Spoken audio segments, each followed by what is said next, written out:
we're live with Mike Trower, 27-year pit crew member, changed for a lot of different teams, and I'll let him get into that. Mike, I appreciate you coming on. Yes, sir. You've come close to the mic. You've been a great friend of mine. You've been a great changer. And I really enjoyed working with you. So no further ado, here's Mike Trower. How you doing, buddy? I'm doing great. Great. Thanks for having me on. So where'd you grow up at? I grew up in Iowa. So I was born actually in a town called Waterloo, Iowa. But most of my life, ever since probably, I don't know, third grade, I lived in New Hampton, Iowa. So Really? All my growing up was in New Hampton, Iowa. Kind of a small town, small, the typical small main street. A lot of racing in that area.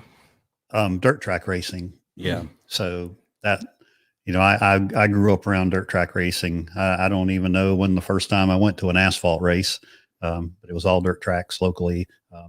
My dad raced, was racing before I was born. So, what level?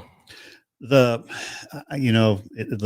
names have changed, but I guess it would have been sportsman, what they called at that time, sportsman, late sportsman's class. Yeah. Okay. Yeah. So not the just off the street type car, but where you actually, build it kind of from the ground up, roll cage and hang the body on it. And so, wow, that sportsman late model level. So did you help at all in any of that? Oh yeah. I mean, that's in my years growing up. I think sports, I played maybe 1 year of football at a junior high level, 7th, 8th grade, maybe. I don't know, just wasn't for me. I just had grown up around race cars and working in the shop and doing stuff like that. So that's pretty much what I did. That was my sport growing up, was working on the race car. Absolutely. Yeah. That's what got me into NASCAR. I grew up in Talladega, and it's right down the road. So that was in my blood too. So, yeah. What piqued your interest to get into the NASCAR level? I'm trying to think.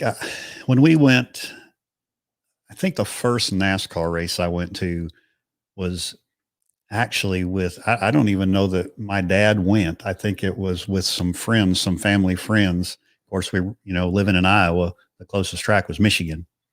So we went, just one of those weekend trips, take off on a Saturday morning, or Friday evening, drive up there for Saturday, Sunday, and then come back home Sunday night. But that was, I'm going to say I was in 5th grade, maybe. You remember who won that race?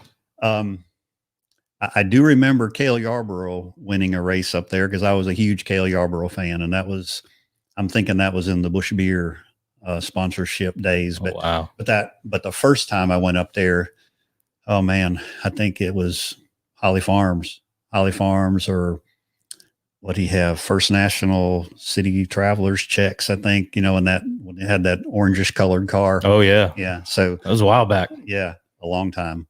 And, the Petty Pearson days, but I can't remember exactly who won the race. I know Cale won a race up there that I went to saw, because obviously I was happy for that, but that's kind of what,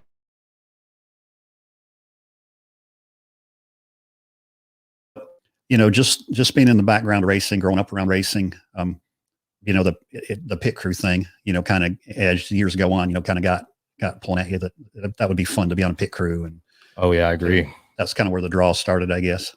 Okay. So you leave Iowa, you move straight to Mooresville, or? Well, it's kind of a different story. Or I was going to, when I got to the point where I was going to graduate high school, I don't know where I saw an advertisement for it, but it was, and I think it was part of the Buck Baker driving school. They were going to have a pit crew school. Maybe it wasn't even a pit crew school. It was just some kind of pit mechanics school as part of the driving school in Rockingham. So I thought, well, that's kind of for me. That's what I want to do when I get out of high school. So started looking into that and sent off for information and actually applied for it. And I can't remember, I guess was accepted, and what was, and it wasn't like I can't even remember for sure. Do you remember what year that was? Well, that would have been in 82. Oh, wow. I was 2 years old. Because I graduated. I couldn't apply then. Yeah, I graduated in 82 from high school. So that was the plan. And at some point in that year, I don't know if it was through the summer or whatever, but I got a letter from them saying that there wasn't enough interest, believe it or not. There wasn't enough interest in that school, so they canceled it. Wow. So I hadn't made, official arrangements yet. Well, as a matter of fact, we were still in school when all that was going on, because I started talking to my counselors at school, looking for some. I really didn't have the mindset of a 4-year college, so I wanted to do some type of technical school, some type of 2-year school. So we started looking for schools, and I thought, well, I was already kind of had my mind set on moving to North Carolina and getting involved in racing. So I said, well, let's try to find a school around there. And then who knows, maybe at some point in the future I could get involved with it, anyhow, after I got my degree.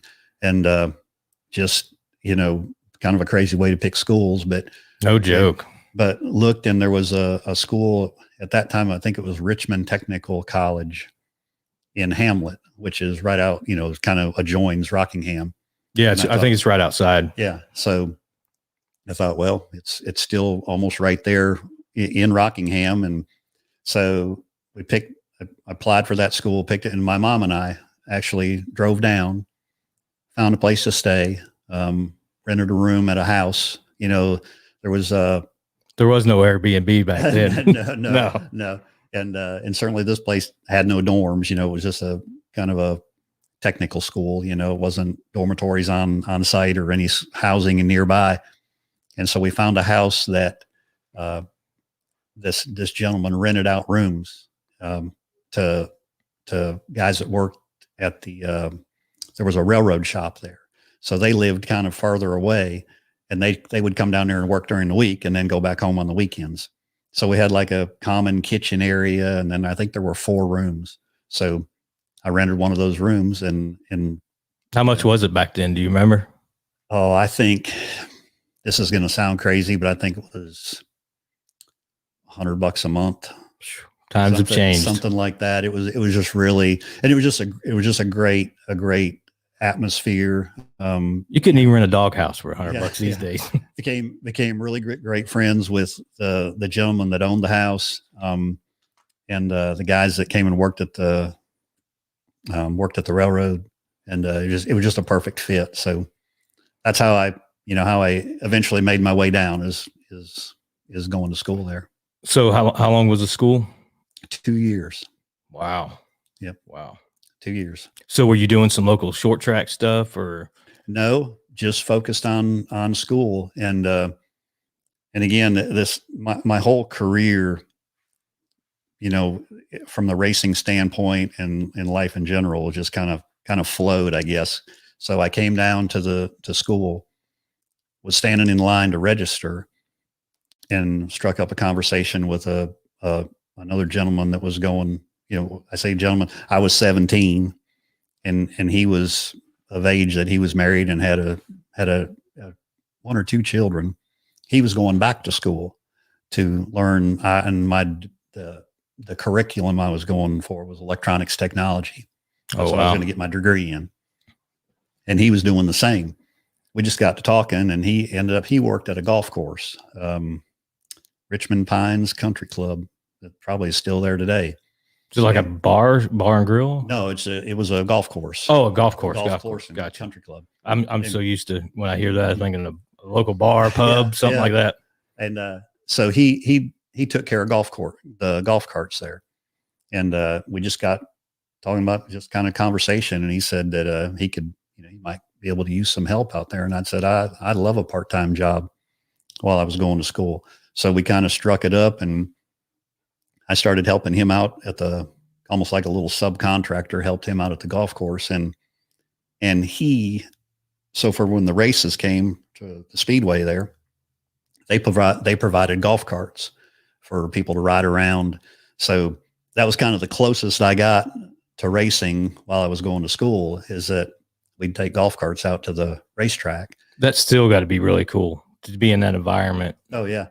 And then, so part of that deal was we got pit passes. So, you know, he and I would go out there 2 times a year to the racetrack, you know, to take the golf carts out there. And then, you know, you'd spend a day or sometimes different days going out there and hanging around in the garage area. Wow. You know, while the cars were there. So, while the race was there. Was there a lot of people down in that? Not like today. Oh gosh. You know, it was, you know, just really different then. You know, certainly it was still growing, but that was, again, that was well, that would have been the 82, end of 82 through 83. Yeah. So at that time, I don't even think they allowed women down in the garage area.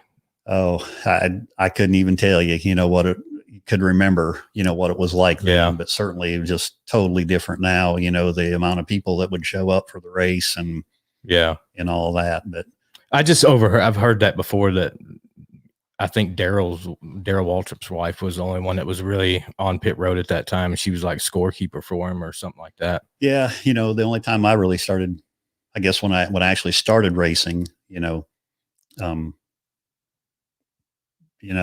I, you know, I know it was, I can't, you know, we had like a score, one of the fellows that carried tires for when I worked for Dave Marcus, his wife was a scorer, not a scorer, in the terms of the scores like they used to have, but she kept laps in the pits, you know, kept laps, looked at fuel mileage, you know, stuff like that. Yeah. I believe that's what Darrell's wife did, but that's off the subject. So when did you start working for Dave Marcus? I started working for Dave in 1986. That was the first year I started racing full time. Changing tires? No. I started out actually catching gas when they still had the catch can man. Really? Yeah. That's, again, I've got a lot of strange stories as far as the career goes, but I started, actually the first races I went to in the pit area was at the end of 85. Wow. And then, and I can get into that, kind of how that started. But when I started with Dave in 86, it was catching gas. So did you live in Rockingham? Cause I know the majority of the race teams were there in Mooresville at that time. Yeah, I would say so. Or in the Charlotte area. So let's backtrack a little bit. I'm sorry to get ahead, but what brought you from Rockingham to the Mooresville area? Well, that's probably the story you was wanting to get into. Well, yeah, when I graduated from college, or the technical school I went to, I had a couple of interviews there, and one of them was at that time it was Duke Power. And so that's kind of a job that I think at that time it was CP&L. Now, ironically, they're kind of joined now, but I got the Dear John or rejection letter from CP&L, but I still had the opportunity or the chance to get on at Duke Power.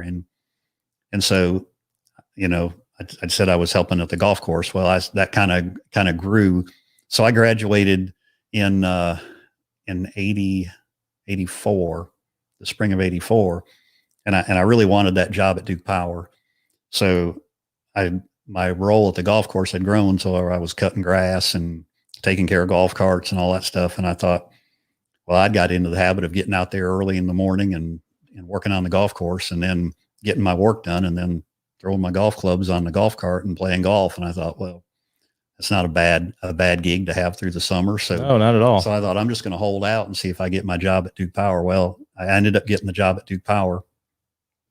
And, at the end of the year. And then that's what got me to Charlotte, was my job at Duke. And that's when you started working with Dave. Well, that was the end of 84. And there was some people that from Iowa that were getting involved with NASCAR a little bit. And they weren't involved with Dave at that time, really, but they had moved and they had a little shop down in South Charlotte. And just through the friendship and kind of contacts, I guess, from Iowa, I knew that was going on. And so I asked him, and at that time, a fellow named Norman Negree, his daddy used to race and Norman's been involved with racing forever, and he was kind of leading that effort. And so I went down there one night, asked him if I could help out, you know, doing some odd stuff with the car, whatever, after work or just with anything. And he allowed me to do that. So that's when I got to go to my first races, you know, in the pit area. It was the fall of that year, the fall of 85. And that was at Wilkesboro, Martinsville, and Charlotte. So those were the first 3 races that really I was involved with on the, you know, on the Cup side or NASCAR side in the pit area. I wish they still had North Wilkesboro going. Yeah. So,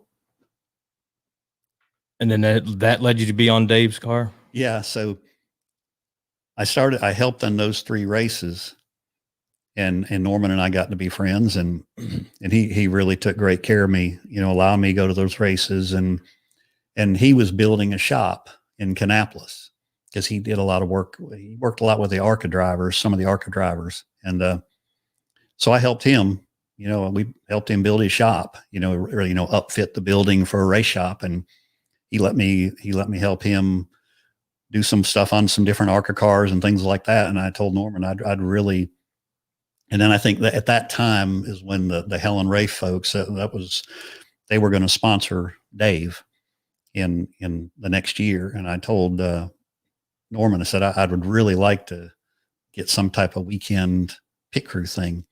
So he kind of put in a word, you know, to Dave for me. And that kind of got me in the door there. So I went over and talked to Dave, and actually I wasn't supposed to help Dave in 86. He was going to have a second car at some different races. Yeah. For Phil Barkdahl.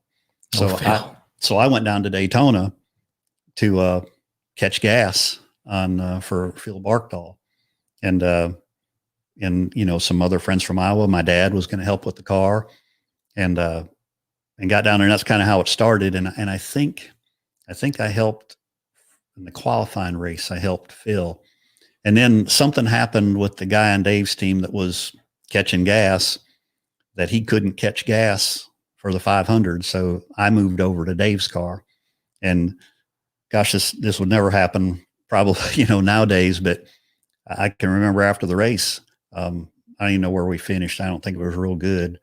I think something might've happened, but anyhow, at the end of the race, I went to at that time, I guess it was the crew chief at that time. And I said, hey, do y'all need help next weekend? Which would have been at Richmond. And we were standing there, and he said, yeah, I guess. And I think if I remember right, he asked Dave, he said, hey, do we need Mike to help next weekend? And he said, and I think he said, yeah, how'd he do? He said, well, he did good. He said, yeah, we could use the help.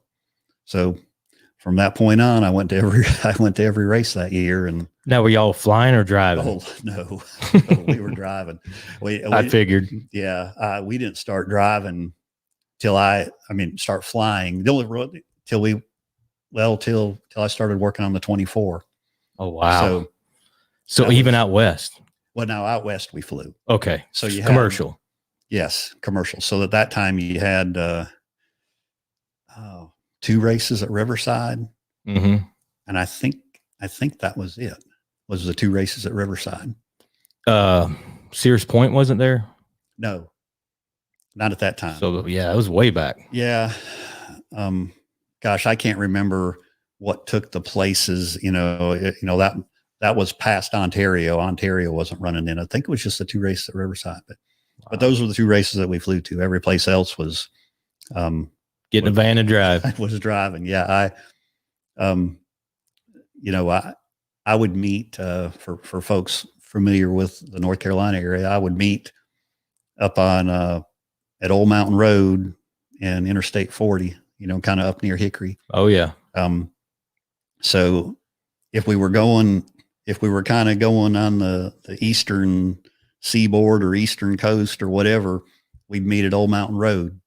And there was a fellow that was a scorer for Dave back in the day, and he had a van, and he lived in Morganton, and he would come down and head that way, and we'd meet up we'd usually meet there. That's where I would meet him, maybe another guy.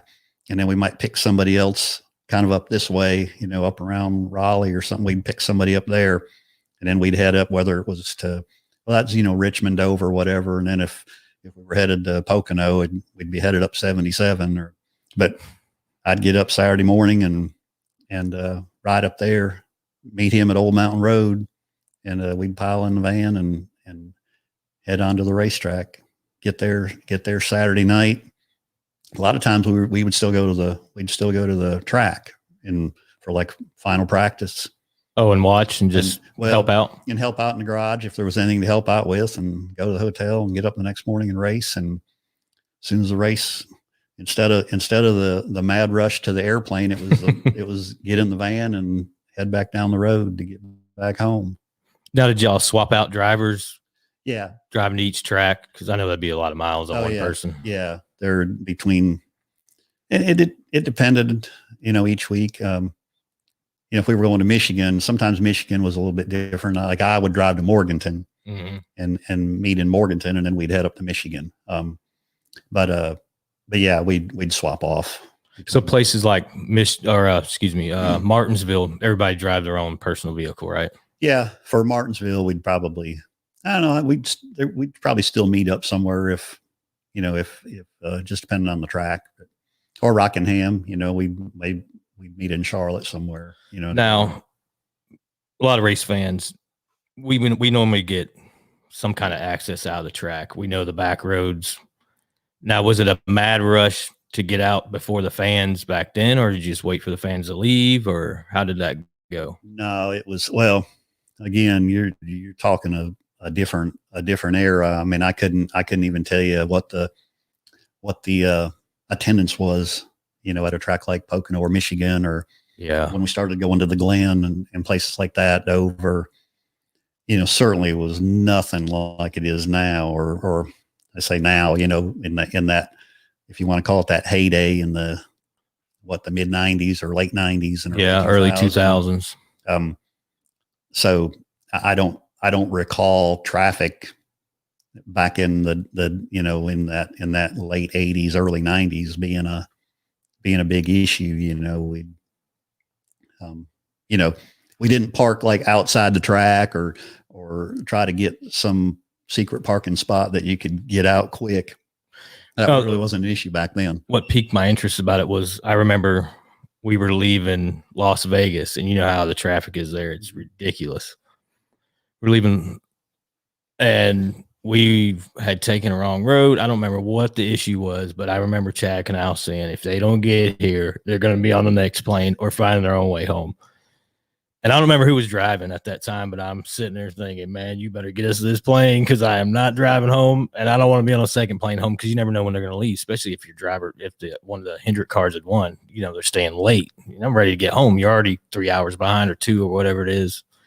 So it just piqued my mind and thought of that story. But well, anybody within the industry knows that maybe a normal race fan would know, is that there are 2 races. There's the race, and then there's the race after the race to get to the plane to get home. It gets wild. And sometimes that race after the race is way more intense and way more crazy than anything you saw during the race. But and what's crazy, some of the track, well, I don't know if they do it now, but you used to be able to get out on the track, and you'd be racing to get out of that off the back stretch. You know what I mean? Where they had the breaking the wall. Oh Lord, the Talladega. Yes. Talladega is one of them. And I know I've got some cell phone video cams of our last year. Oh yeah. We had some fun, but I think Michigan, I think you get out on the track and go out.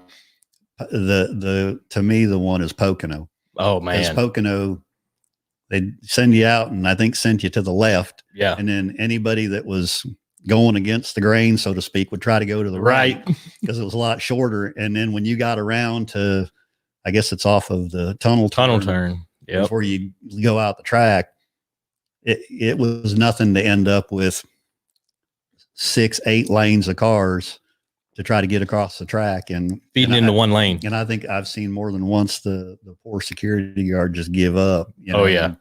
But yeah, and so that transition, I mean, thankfully, I mean, I couldn't tell you after all these years how to get home, except from Rockingham, Wilkesboro, Martinsville, Michigan, those places. I just never paid any attention to it. I just got in the van and went or drove. But I'm the same way. Yeah. So, and I drove to a lot of them. Yeah. Back in the days when I worked with Dave, you didn't have no GPS. You didn't have any directions. I don't know how, it was a map. And then, then you had, the folks in the office would, at Hendrick would give you a MapQuest. Yeah. Or give you MapQuest printouts. And, that got you from the track to the airport. And there so was many always, back roads, man. Oh, if Lord, you get on the wrong one, it's going to be a long night. And then everybody had a secret shortcut, that they used. Yeah. I remember quite a few of them. Pocono had a good one through the woods. Oh yeah. Well, if you want, I've got a story about that one, as most people do. I can't remember. Well, we were headed back and somebody said, "Hey, there's a shortcut up here as you cross under the bridge or whatever." Mm-hmm. And we got up there and it was like, no, we don't need to take that. Well, we could try it. And we got there and it was like, okay, that looks like it. And it started out as a little gravel road. You went through a gate that was open and it wasn't long. And the tree limbs were hitting the side of the van and everything else. And you got down in there and you're like, surely this is not the shortcut. And you could look to the left and see the interstate, up above you. And it kind of got a little bit closer, but it was still, when we got to the end of that road, and I mean the end of the road, you're merging onto the interstate. Yeah. Well, I don't know if I'd call it merging. You're getting on. I don't think I'd call it merging. But you looked up that hill and you're like, there's no way. I mean, literally it was like, got out of the van and almost like stepped it off to make sure you could get between those two trees and fold the mirrors in. And yeah, we made it. But it was a funny story without continuing, is that we got through there, got up on the interstate and drove a little bit and had run over something, had a flat tire. So I had to change flat tires. So, yeah, those trips, it has definitely evolved over the years from driving everywhere to the flying that we do now. And then it went from, the smaller individual team planes to, the type of commercial jets that I guess is, that's what still's going on now, where different teams fly together. And was you ever in a accident with one of the rental vans, car, van, whatever y'all had back then? No, never any incidents like that, but certainly there were close calls. Let's put it that way. But so, how long did you end up working with Dave Marcus? I worked for Dave from 86 until the end of 92. Actually, the last race of 92 was the first race of the 24, correct, in Atlanta. So that I was on that team. So I didn't work for Dave the last race of the year. So did you get pulled? How did that transition go about? So I'm going to say at the end of that year, the latter half of 92 is Dave started driving some races for, it was Larry Hedrick. If you remember, it was pretty much it was a yellow car, different sponsors, but number 41. I vaguely remember. That's been a while back, but I do remember. Yeah. So it's kind of vague. And Dave's car kept running, and actually Jim Sauter that was driving it. Yeah. And I know it was at Bristol in the night race at Bristol. It was that time I talked to Dave, and I had told him I'd had this opportunity to potentially be able to be on the 24. And now, who approached you from Hendrick to Well, so, it was earlier in that year a little bit. Um, I'd, I'd bought a house in Charlotte. My wife and I started dating, and, I just knew that I just couldn't do that anymore. Leaving Saturday morning, um, driving all day Saturday, going to basically you're gone every weekend. Yeah, And absolutely. I just couldn't do that. So I was just going to quit racing. And, cause I had my job at Duke, that I worked all week, and the racing was just For fun. a fun thing. And trust me, It was fun back then. I didn't work for free, but we chipped in for gas, to drive to Dover or Michigan or whatever, we chipped in for gas. And so by the time you did that and whatever, you really were, not making any money doing it, so it wasn't a money thing. It was, it was an enjoyment thing. I loved racing and I wanted to be a part of it. But I knew I just couldn't do it anymore. And, at that time, what kind of kicked it off was that's when Kowicki was running. And, Alan Kowicki in the 7 Hooters car. I think at that time it was a Xerox. Oh, really? It was a Xerox car at that time. Okay. And, there was something in the paper. They made some mention about that that they were struggling with pit stops and the 2014 or the 24 Kowicki wasn't running then. It was Gotcha. Kowicki. And I thought, well, I'm going to, I looked up their shop address and I sent like a resume to them saying, I'd like a chance to try out on the team. And, I can't remember exactly when that was, but I thought, I figured they're probably flying to some races maybe. And that may be an opportunity. And I also sent it to some other teams and didn't hear anything. And then it was actually the August, I think it's in August, the second race in Michigan.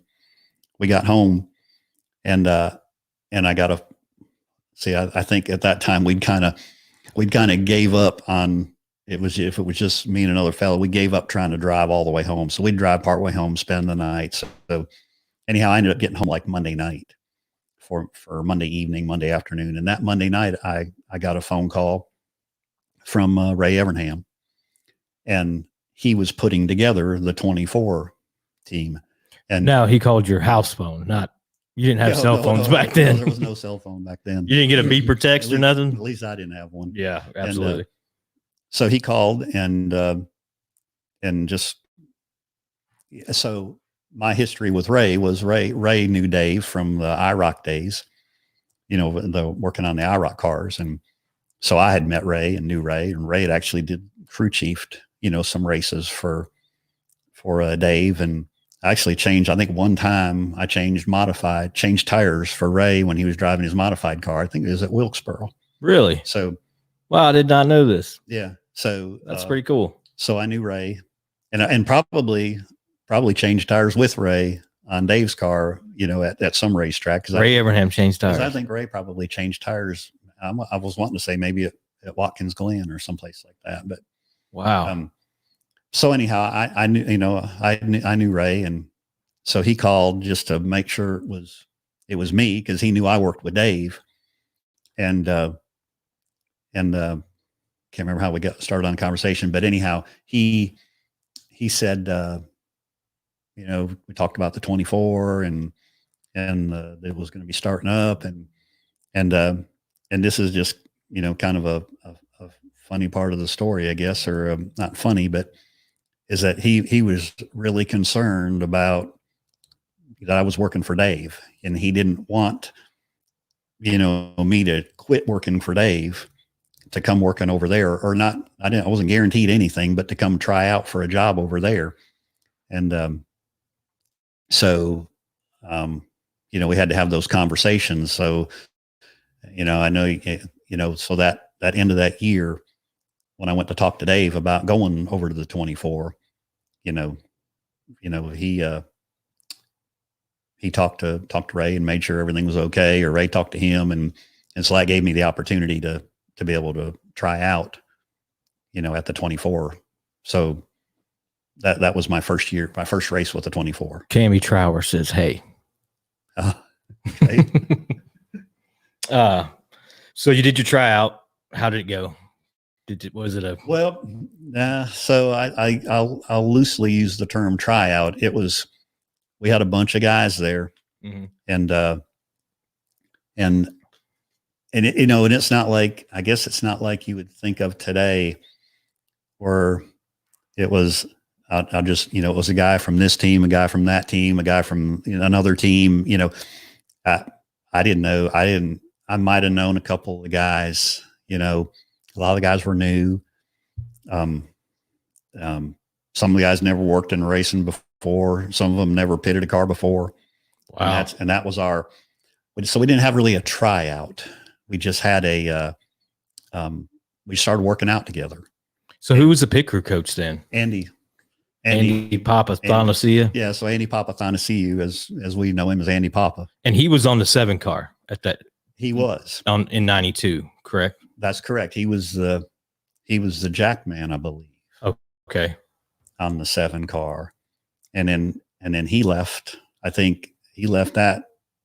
I don't think he continued jacking the car, because I can't remember when we actually started meeting to work out. It was sometime after August, because that's when I first found out about it.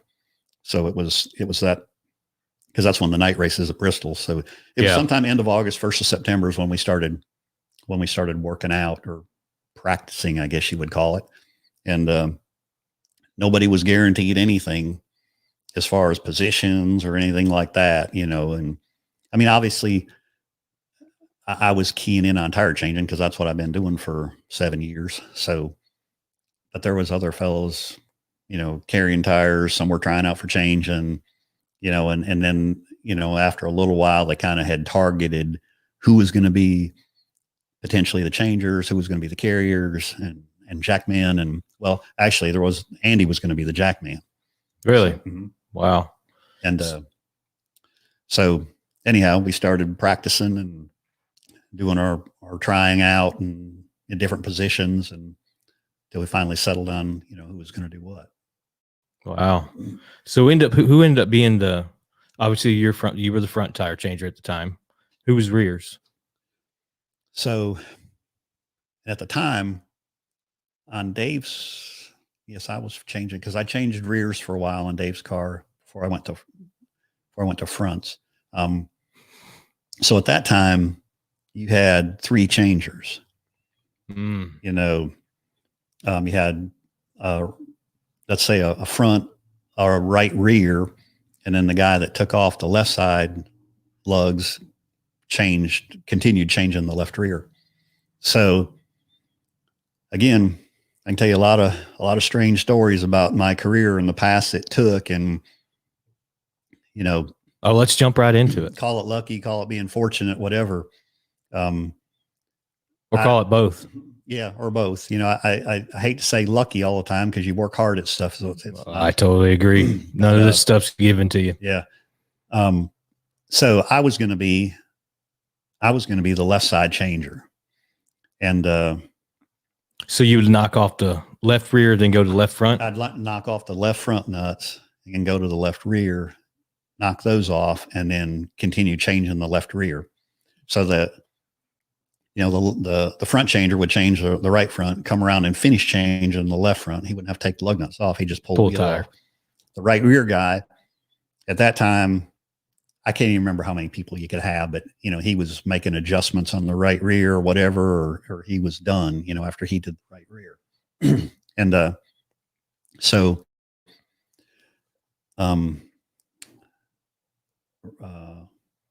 Robert was going to be the front changer, and I think it was Sean Parker was going to be the right rear changer, and or there was somebody, I can't remember, but anyhow, whoever was going to do the fronts, no, it wasn't Robert.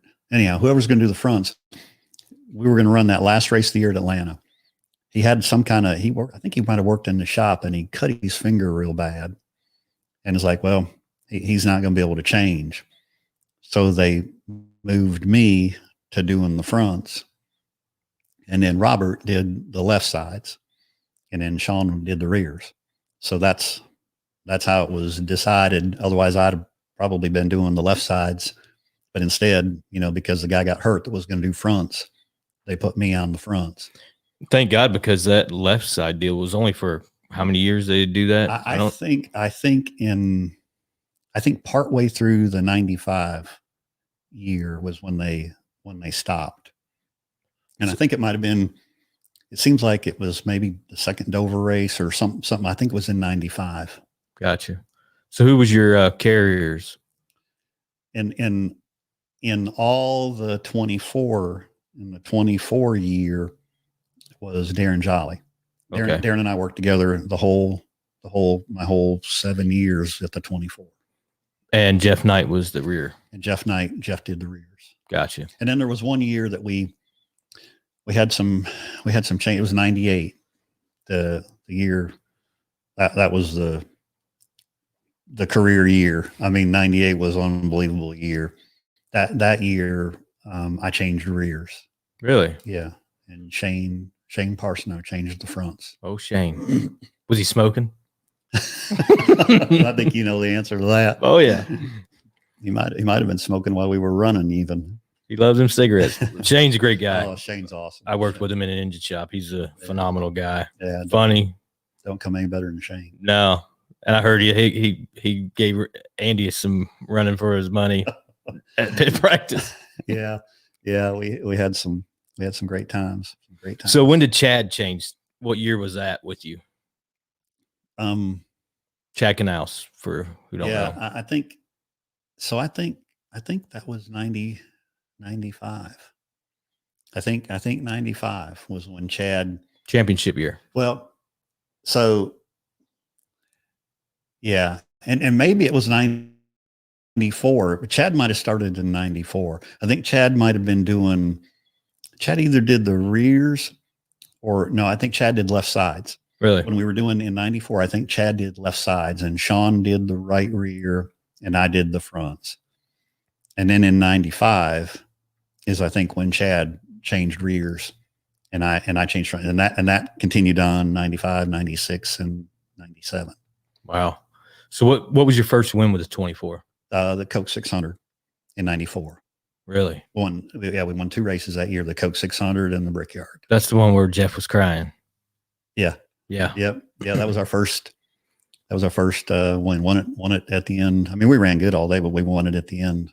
So taking 2 tires. That pit crew, were y'all real close? Yeah. I mean, y'all hang out afterwards or just go back to your families? Yeah. I mean, that's one thing about my career. I mean, I've been a part of some different eras, I guess. It was really different. In the 24, in the Dave Marcus days. I know you asked about the 24, but in the Marcus days, I mean, his shop was in Asheville. Wow. So we practiced one time. And that was before the season started. We went to, we went to Asheville and we did, I don't know, half a dozen pit stops. Called it a day. And you were good to go. It is, that got what you got. Yeah, that was it. And then in the 24 days, so, we never even seen people till race day. And on the 24 days, certainly, we practiced 2 days a week or 2 nights a week. And, so you would work during the day and then practice at night? Yeah. Shoo. So obviously, that's not even close to what it is now. Oh, absolutely not. But yeah. So yeah, I mean, we were good friends but yeah, we didn't really hang out together or do things after work, after practice or after work. It was just basically 2 nights of practice and see each other on Sunday mornings. Was Chad that intense back then, changing as he is now? Or is he more laid back, Chad? That's been so long. I think we were all intense. Yeah. I mean, he just, Ray was our leader then, And he was intense. and he was intense. And I think that the team itself just made you be that way. And I'm not saying everybody's not intense at what they do if they want to do it well, but It's different back then. But we had, there was one purpose, Win. and that was to win. And I mean, you got to just, it's Hendrick Motorsports. And it was new then, I mean, Hendrick wasn't new, but Jeff was new, and 93 was a learning year. And then 94, you win a couple races, and then you really get going in it, so yeah, we were friends, but our focus was, was on winning races and championships, and not being the weak link of the team, So how many championships did you win with the 24? 3. Do you know how many wins? I do 49 because I thought maybe we'd get to 50 before I'd change teams, but we were that was 49 points races. We won some all-star races and the Bud shootouts and some stuff like that. Wow. And so how many Brickyards with Jeff? 2. Well, the 94 and I think the other the one inaugural year. Yeah. And I think the other one was might have been 98. What was that like, winning that race? I can, the inaugural one. Yeah, because it was packed. Oh yeah. And I can remember but then that, again, just different era then. We flew, we had those small King airplanes. So we flew up there. There was, I think that with pilot, that was an 11-seater. So we get off and get in the, and George was our gas man at that time, and George would always come pick us up at the airport. We didn't drive rental cars in. He'd just come with a van, pick us up. And, they had police escorts for everybody, and I, I never forget driving through the tunnel to that place for the first time. It's amazing. And the front stretch of that is like nothing else, with especially then, with the stands on either side of you. And as you said, race day, it's unparalleled. That place was just ridiculous. Yeah. So many, I mean, everywhere you look, there's fans, literally everywhere. Oh yeah. Yeah. So tell everybody what a King Air is. You would explain it way better than me. Well, I only flew on one, and that was one too many times. Well, there's different versions of it. I think this was actually a super King Air. Now, don't get me wrong. They're nice planes, and Lord knows how much they cost. I mean, yeah, leather seats in them and all that, but it was, a tin can. You had a pilot. Somebody always flew co-pilot with the headset on. Yeah, and then you had, and a funny story about that is, your thought was, we want to have the same co-pilot as much as we can, because if anything ever happens, he's got to take over. Hopefully he can get us back on the ground, and there was, I don't know. And again, it was a nice plane, but it was small. And then there was always, because Darren and I, a lot of times we always sat in the back where, where the luggage would go. Talk about the one special seat. Yeah. The one special seat, that was the bathroom seat. And the seats up front, if you sat in the seats up front, you were the stewardess, first class, because that's where all the drinks were and the snacks and everything else. And that was, but that's, 90, 93, 94. I'm trying to, maybe 95.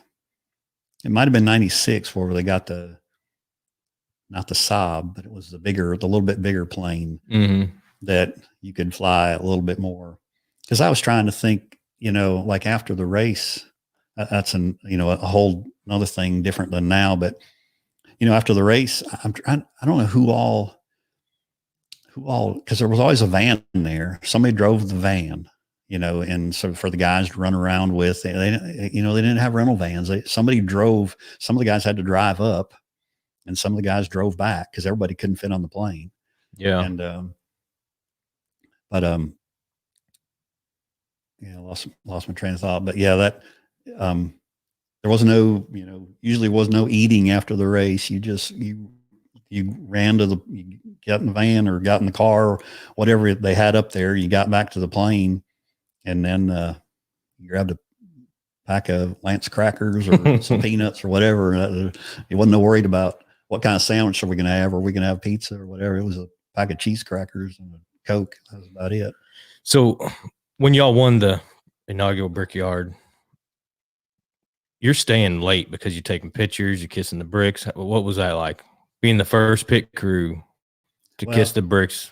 Well, so that's not totally, because, and it's funny you say that, because I saw something on Twitter just the other day that I think the 88 started that really tradition that Todd and DJ, maybe 96 when they won it. Really? I did not know that. They went out and kissed the bricks. Yeah, we didn't do any of that. Man, you missed out. Yeah, that did. Actually, I don't even recall doing it when we won in 98. Really? And in 96, it might have just been like Todd and DJ. It might not have been the whole crew. The first time that I got to do the Kiss the Bricks was when in 2006 when we won it with Jimmy. 48. Yeah. So the other a lot of lips been on since you won it the first time. But it's, you talked about after the race and kissing, and that's something, when in the 24 days, it was a different, especially early, the first year. It might have been all the years, but especially the first 4 years, 5 years, you didn't have a group of people getting back to the plane and everybody leaving. Each team kind of had their individual planes. The best I remember, because like I said, it was an 11-seat plane. That's all you had. Shoo. And we didn't, how it is. It's been for how many years? You throw stuff in the pit wagon and throw the cover on it and run back and get dressed and grab your bag and run to the car and try to get back to the plane to get that single seat. You don't want to be sitting with nobody stinking. Yeah. Well, we didn't do that. We didn't leave till the hauler door was closed, and then we all went back together. So we were shuttling. And so, it was the 24, in 98, we won 13 races. Yeah. I remember that. So that was, y'all were kicking ass. That was more than one every 3 times you were winning. Mm-hmm. And I looked one year to see what other positions we finished. So I can't remember then if they tore down top 5, top 3. So that was 13 times you were tearing down for winning. And there was probably that many again, at least, that you were tearing down because you were in the tear down window. So we didn't leave till the car was loaded, the hauler, the back door was closed. Wow. So, and that's when we'd all head out. So, if it was taking pictures, in Victory Lane or helping tear down the car afterwards, or, just a good finish, excuse me, where you were, had to tear down the car. You were spending all that time at the track before you headed out. Now, what year is your pit crew uniform from? If you can lean back just a little bit, everybody can see his uniform. That's from 94. I don't know with this screen if they can see it. I don't know if you can pick it up a little bit. Well, that's from 94. That was I think that, and I just remember that was from the year we won the pit crew championship at Rockingham. Wow. I remember that. A little bit different now. I mean, that was barely, obviously it's a Simpson uniform. It's a good uniform and absolutely fireproof and all that stuff, but it's not the quite the material or the thickness that you have nowadays. But that was a step up from T-shirts and blue jeans when I first started. Some Dickie jeans, or Dickie pants, yeah. or whatever you call them. Yeah. So you win 13 races that year. That was 96. That was 98. 98. So that's the year Dale Senior won the. So what years did y'all win the 500? 97. That was the year the Hendrick cars finished 1, 2, 3. Mm-hmm. That was when Mr. Hendrick, was starting to go through his treatments for the Leukemia. Right? Yeah. So that was 9, and then 90, 99. Those are the 2 years of 24 when I was on it. I think Jeff won it in 2001, maybe 2 or something like that. I don't remember. But my 2 years with the 24 that we won it were 97 and 99. Gotcha. And he has all of his rings sitting right here. I don't know if you can see them or not. If you want to hold them up and let everybody see your rings, I think you got to hold it up a little higher. Okay. There they are. Now explain to what all rings you got in there. Well, there's the first one I was ever a part of was the Coke 600 in 94. So they used to give rings for, I think the main ring races were, here you go.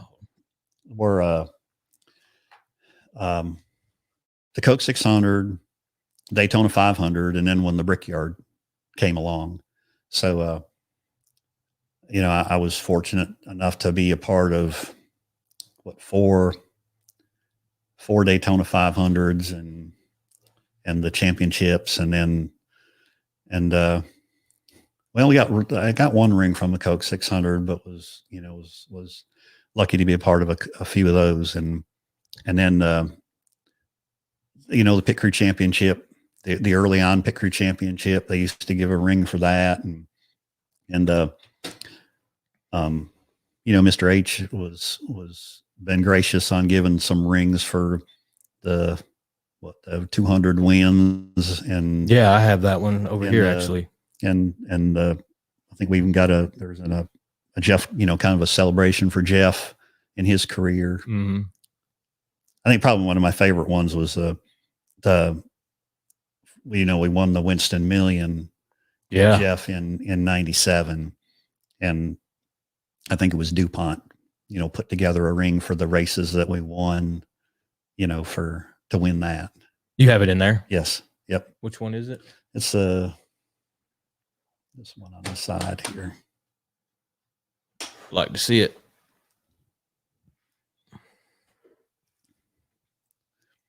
Yeah, it says Winston Million. I don't know if you can see it, but this is it. I don't know if the light's too bright, but it's a pretty badass ring. Yeah, that was the Daytona 500, the Coke 600, and Southern 500. Wow. Those are the 3 races. Did y'all get any money for it? Jeff split some. Yeah, I'm sure we did, and he was good to us, and that was, the $1 million race. So it didn't matter. That was just the achievement of winning that. I can only imagine. Still my favorite, probably my favorite win. I'm not going to say by far, but almost by far was that winning that Southern 500 that year. It was hot too, wasn't it? Oh yeah. That race, just everything around it, the build up, going for the $1 million. And at that time now, it's not as maybe as big as anytime you say you got a chance at winning $1 million, it's something. In the 90s, that's a lot of money. Yeah. I mean, it's still a lot of money now, but them guys make so much money nowadays, but winning $1 million back in the 90s, that was a lot of money in the sport. Yeah. And that was when what I would call the old true Southern 500, starting at 12 o'clock on a Sunday, Labor Day weekend. It felt like it was 1,000 degrees, by the time the race started, and it gets hot there, boy.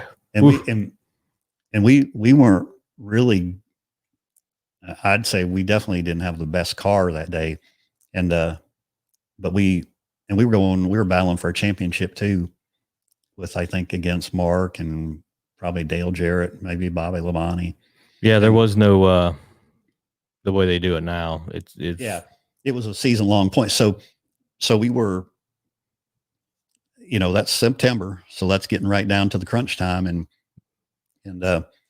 where I hate the term, but if you wanted to say you were points racing or you were thinking about points and, and, in that race, again, we weren't horrible. We were probably still a top 5 car, but the chance to win that Winston Million and win that $1 million bonus, slim to none. Well, yeah, I without some just so I can remember we were probably running top 5 and came in and I put full spring rubber in the front. Wow. Went way to the back. Some major changes. Oh yeah. Started, and then that wasn't quite right. So Ray said, he just wasn't going to accept anything but going for the win that day, which I think that's what we all felt. And we came back in and took that out and put like a 3/4 or a half rubber in and just did a bunch of changes. And I guess I can remember, when you change a spring rubber, you got to get underneath the car, and I felt like my face was melting off, trying to get that spring rubber in. And I just remember at the end of that day, I don't think there's ever been a race I was just more spent, exhausted, and wore out, exhausted, but I don't think I know the fans don't understand, but when you pull a right front, it is extremely hot in from the brakes, the rotors. I mean, it's blazing. Oh, inside them hubs. Some of them, we pull a tire and they're so hot, the rubber buildup catches on fire. Oh yeah, as soon as it gets a little bit of air. But I used to, and so early before we wore fire suits, I would wear you'd see a lot of guys, the mechanics wear the heat sleeves or whatever that come up your forearm, when you're working on the car. And I would wear those. I would put those heat sleeves on, and when you were doing a spring rubber or something on the front of the car, you sometimes you'd pull that wheel off and that rotor's glowing red, and you're trying your best not to get your arm on that rotor, to work on that spring. And yeah, I know I've got some scars on them from when you hit them unintentionally, but it's quick. It don't take long to burn. Oh yeah. Yeah. But yeah, that was a good time. Great race. Did they give you any, like, how the driver gets the trophy? Do you have any trophies of your own? Did they replicate any for you guys, or they didn't? They do way more of that now than what they used to. I'd say the only trophies I have from the 24 days are the first, the qualifying. We won the first year, 93. We won one of the, at that time they called them the Gatorade. Well, it wasn't even Gatorade. It was a twin 125s. Yeah. We won one of those the first year. And Jeff got us a replica trophy of that trophy. And then I've got a replica trophy of the 95 Winston Cup Championship trophy. Really? Yeah. Actual size? No, it's a kind of a scaled down version. Oh, gotcha. That's kind of the, I got kind of like my scaled down version of Mr. Hendricks sitting there. Yeah. I got a couple from the 48 days, but from the 24 days, just those two. Gotcha.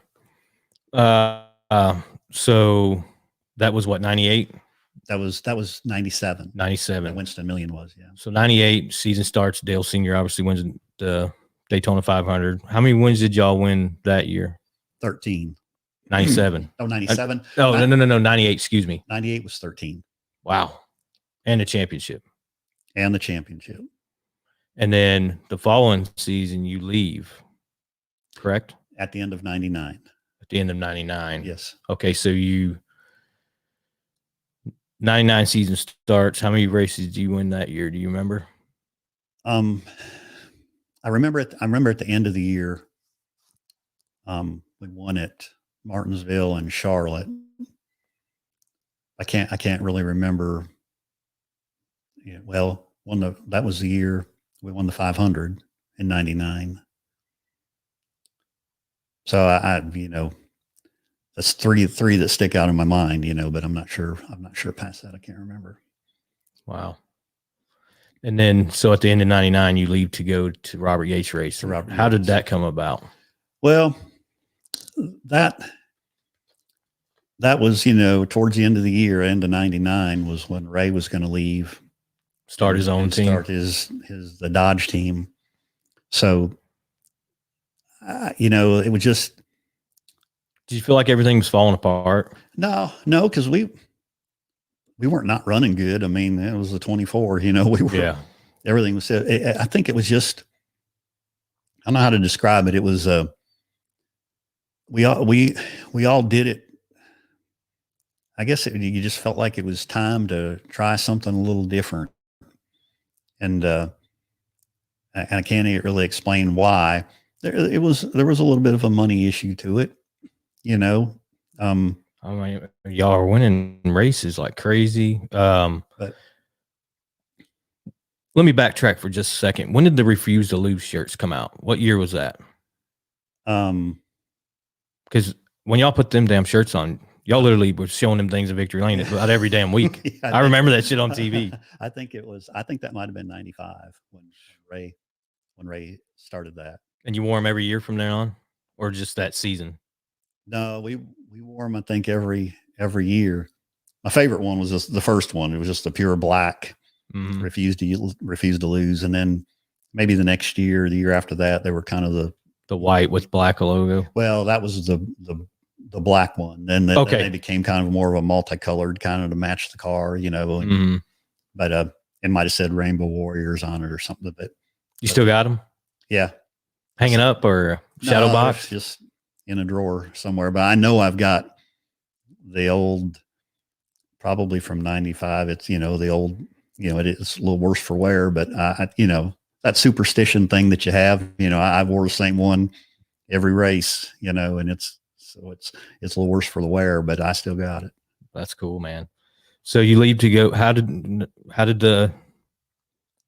someone contact you from Robert Yates? Was it, who was the crew chief? Todd Parrott? Yeah. Todd was the crew chief at that time. And he was talking to one of the other guys on our team and on our pit crew, and the conversations just kind of kept going, I guess. And then Ray was going to be leaving, and we just thought, well, maybe it's just time to try something a little, something different. And obviously they won the championship in 99, 88 did. Yeah. So they were obviously, it was a great race team. And some of the times the Hendrick shop was close to my house, but I kind of made a couple of changes myself, or wanted to, just because of proximity. Cause I was working my full-time job at Duke Energy. Yeah. And at the time, the 88 shop I passed it going from work to home. So there was a piece that said, well, that'd be a good, a convenient thing for me, because it's, right there. It's right there. So, a few different reasons, I mean, obviously it was a tough decision, because you're it's a 24, you're winning races and you're winning championships, but I think they're just kind of stars aligned a little bit, that it was just time to try something different, I guess. So did the whole 24 team leave? The whole pit crew. Wow. Yeah. I remember that happening. Yeah. But I was I mean, I'll be honest with you, at that time I was a big Dale Sr. fan. But before that I was a big Darrell fan, but he kind of, I still love you, Darrell. To this day, I still love him. I still got his car over here, but he'd fell off, so I got into the Earnhardt deal. So I didn't put much thought into that, but I remember it being a big deal. It was reported. I remember that about the Rainbow Warriors are going to what I guess it was like a rival. You know what I mean? They're all going to the 88 car. And then how was that transition? Was it pretty cool? Yeah. I mean, it worked out good. I mean, we made that move at the end of 99, went to Daytona and won the Bud Shootout and won the Daytona 500 on the 88 in 2000, and won. That's just badass. Yeah, and won a couple of. I think we won 2 or 3 races that year. Wow. In the quality care car, and then see that was my mom's driver. Okay. And see, my dad was a big Ernie Irvan fan, and here I am, huge Darrell Waltrip fan and a Earnhardt fan. So it was just shirts everywhere in our house watching this stuff. So yeah, that's cool, man. But yeah, and I changed there for 4 years, and then at the end of the 3rd year, they moved from the shop on highway, started right off Interstate 85. They moved up to Mooresville, and that off Talbot Road, right? Yes. Wow. And that really, it's a long drive. So anybody that lives here knows that if you're leaving, I work by the airport. So if you're leaving the airport after work and driving up 77 to Mooresville, it's a long drive. Not a fun drive. No, it's not. And so at the end of 2004, I at that time it was the MB2 team, the Joe Nemechek, Scott Riggs. Yeah. I moved to that team, and had an opportunity to make that change. And that was, they were out by the Concord Airport, so that was right near my house. I didn't know you were on that team. Yeah, for 2 years. Wow. Yep. Before I went back to the 48. I thought you went back to the 24. No. Oh, you didn't? No. Okay. No. After the 88 had a couple of years at MB2, and then before going back to Hendrick and so, 48. Who was your carrier over at MB2? Shane Cook. I mean, I've heard him. I can't recall his face. Yeah. Pretty good carrier. Yeah. Yeah. Shane and I actually won that first, the first Pit Crew Challenge that they had out at the old Coliseum. Mm-hmm. The individual front changer carrier competition. We won that year. You win money for that too, right? Yeah. Yeah.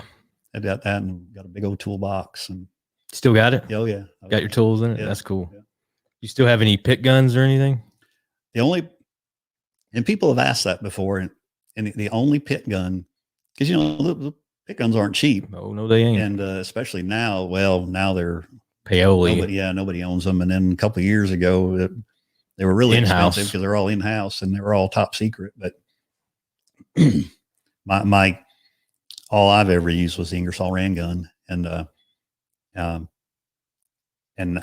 don't have any guns. I've got one gun, and shouldn't say gun anymore. I got one air wrench. Air wrench, yeah. I did that. I made that mistake going on the airport when we were coming back from one of the races in Canada, and I had my bag, and I said something about all I got in there is my gun. I think we were changing at juniors at that time. Yeah, we were. Yeah. And, was it Ron Fellows we I were think changing it for it was junior motorsports? And boy, I remember that. She looked at me like, I said, "Oh, sorry." I said, "No, air wrench. It's an air wrench, air gun." Yeah, I remember that. But I've got one, and that's the one from that Tommy was very good to let me keep my last gun. Really? So I've got my last pit gun. Tommy Baldwin. Tommy. Yes. Okay. That was our year, right? That was our year. Yes. Oh, that's awesome, man. And that's an old gun. Oh, I can imagine. Yeah. So you work at MB2 for 2 years, correct? 2, yes. And then who calls you to come be on what year was the 48? 2005? 2006. 2006. I just came back from Iraq. You won the Daytona 500 that year. Yeah. Yeah. Sure. Wow. It's like a first year deal. Yeah. You know what I mean? Yeah. Yeah. For a while there, I thought, well, I'll wouldn't being egotistical, but I was like, hey, I'm lucky. I'll hire out if somebody wants to try to win the Daytona 500. And it's funny. At one year I went to, after the 48, at Ganassi, I think wasn't the first year. It was with Truex. Went down there and won the pole. Really? And I was like hoping. I was hoping for. Here we go. Yeah. Me and you almost won that damn thing. Oh, yeah, we did. thanks to Juan Pablo and a jet dryer. We come awful close. NASCAR did not want us to win that race. Who would have ever thought that you could have a jet dryer explode on the racetrack, jet fuel everywhere, burning, and I wouldn't have give you nothing for thinking that race would have got started back. They did not want us to win that race. Yeah. I don't think there's any conspiracy there. I just, and what did they put on it? Tide? Tide. I'm like, are you serious? Freaking Tide. Yeah. Yeah. And what a delay that was. But so you go to the 48, 2006. 6. I remember that Daytona 500. I was actually there. I just came back from my deployment. It was misting. Oh, yeah. And I'm like, how are the hell are they running? And it's misting. And at that time, I was a Junior fan, so I'm pulling for Junior. And but yeah, I remember him winning it, and never thought I'd be working for that organization. Yeah. But did you ever think you'd be back at Hendrick Motorsports after you left? Did you feel like there was bad blood from leaving the 24? I don't think there was bad blood. All honesty, yeah, I wish, wish it probably would have handled some of that a little bit differently, but there was no bad blood and no anything like that. And my gosh, I appreciated it to that point. That was, Hendrick Motorsports gave me the opportunity to, well, there was a lot of folks along the way that gave me opportunity, folks like Norman Negree, and that's pretty cool. And you got one of his dad's cars there, or with Junior, because Junior has ties to them, to that family. But, Norman giving me an opportunity, and Dave, but when I got to Hendrick, that's when, you started to realize some of your dreams and accomplishments and stuff like that. So, I appreciated everything, and it was nothing against, why he even left there, but it's just kind of the way it is, and, so to get the opportunity to go back there was. Well, a lot of people don't understand, there's people making this amount of money to do the same job that you're doing, and you're winning 13 races a year. When somebody comes along and offers you triple what you're going to make, it's kind of a no-brainer. You know what I mean? For me, it would be. Yeah. And I think you don't have to go any further than just, what do you do? What do people do day to day? If you work for this company and another company, and that wasn't the whole reason behind it, but at all. But if somebody, any sport, people say, oh, he's doing this or that because of the money. Well, if, whatever you do in your normal job, if somebody comes and offers you this, that, or whatever to do the same job somewhere else, what is that person probably going to do? The same exact thing. Yeah. So I think people look at sporting as a different business, but it is a business. It is. And, performance, everything like that, it's a business, I'm not ashamed to admit it. I've lost a position, or almost lost a position, and because of a performance related issue, or maybe a mistake or something like that. Everybody's had those things come up, it's all part. They're going to, it's a part of racing. Yeah. I've had them. I've had some really good days, and I've had some not so good days on pit road, and some of it was self-inflicted, if you know what I mean. Oh, a lot of us go out and have a few drinks. I'm being military. I'll be honest with you. I've had probably too many drinks and felt like crap and had a bad day, but a learning experience, and it is what it is. But there's been days where you have a pit crew coach say, Mike just hit 5 off. And I'm like, I'm trying. I promise you, I'm trying. There's only 5 on the damn hub. Yeah. I swear I'm trying to hit 5 off, but it's just not happening right now. Yeah. You go through a slump too, man. I don't know what it is. And people told me about it when I went through the pit school, like some people that already made it in the sport, Red Bull was there at the time practicing. They're like, look, you're going to go through slumps. And I didn't know. I'm sitting there thinking, no, once I get it, I'm going to be getting it. But you go through these slumps where you like missing hangs, and it's like, what am I doing different? And I think it's just you lose your, what do they call it? What you go back to damn, I'm losing my train of thought. You go back to your basics, or I had Basics, yeah.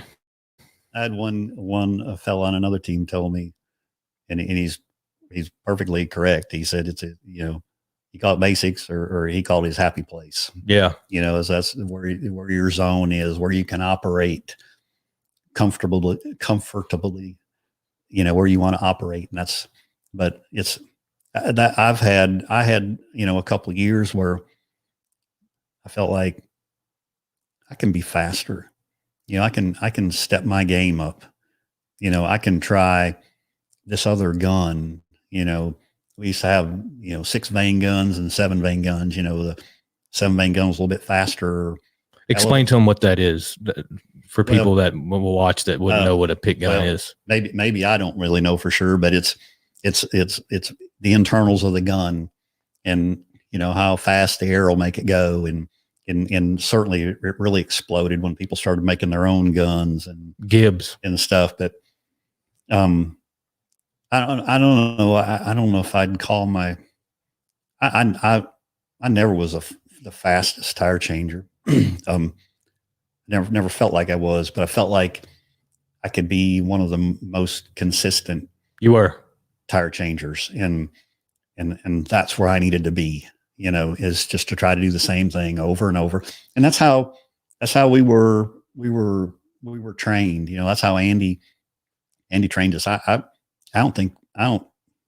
really don't know if he ever talked about speed, really, or being faster.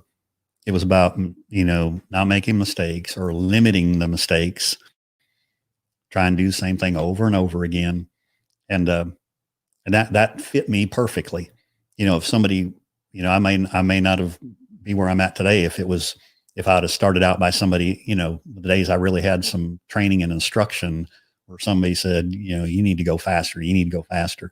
Because I think when I tried to do that, that's where I kind of didn't spin out of control, but you lose that edge a little bit, and then lose the muscle memory too. Yeah, because when you and I worked together last year, in 2012, we talked about the other day. My gosh, we had great pit stops. We did, and with it's no slight to the team at all, but it was a team just trying to make the races and trying to run decent. And, you didn't put the effort into a pit stop friendly car. It was just like, we're just trying to run good. And so, you didn't have the attention maybe. And again, it's no slight to anybody on that team, but you didn't have the attention to detail to make it pit stop friendly, that was a little more. And, I had a super, super old steel pit gun. You could listen to it and tell that it wasn't, but we were doing great pit stops. We were. It's crazy how we even competed. You know what I mean? If you really look at it from where, even from a cone that goes on the end of the hub, there's teams that have these nice pointy ones. We didn't have them pointy ones. We had the tapered off ones, and a lot of people rely on that cone carriers. I know, because I want them to ride that cone on up. You know what I mean? Sometimes we call it dead nutting, where you just hit nothing but back plate, but most of the time you're riding that damn slick ass cone up. I don't care who you are. So, but yeah, so it's like you said, there's everybody has those slumps and things you gotta get it straightened back out. Yeah, I agree. So, how many years were you on the 48? 2 years, 06 and 07. Didn't won a championship with them, right? 1, 2 straight. Yeah. That was the start of that was the first 2 of the 5 in a row. Wow. You were lucky. No, you were a badass, man. That's why you got on all these teams. How many races did you win your first year with Jimmy? Do you remember? I think, one of the years I know we won 10 races. Yeah. And maybe not 10 both years, but it was 7, 8. I think one year was 10. Yeah, because I remember I was thinking, this 48 car is going to win every damn race this year. It seemed like it. I know the first year we won the 500, the first race. and then won the All-Star race and won the Brickyard Yeah. in 2006.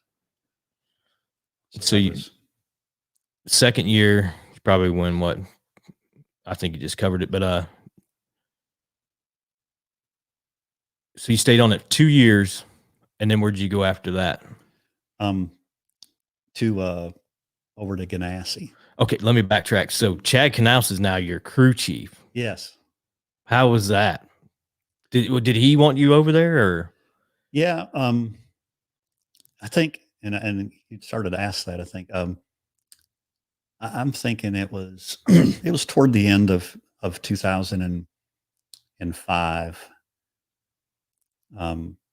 where I was approached about coming out there and doing a tryout. I think they were kind of in between, had some different folks changing that year, and just were trying to find that right fit for a changer, Really? for that car.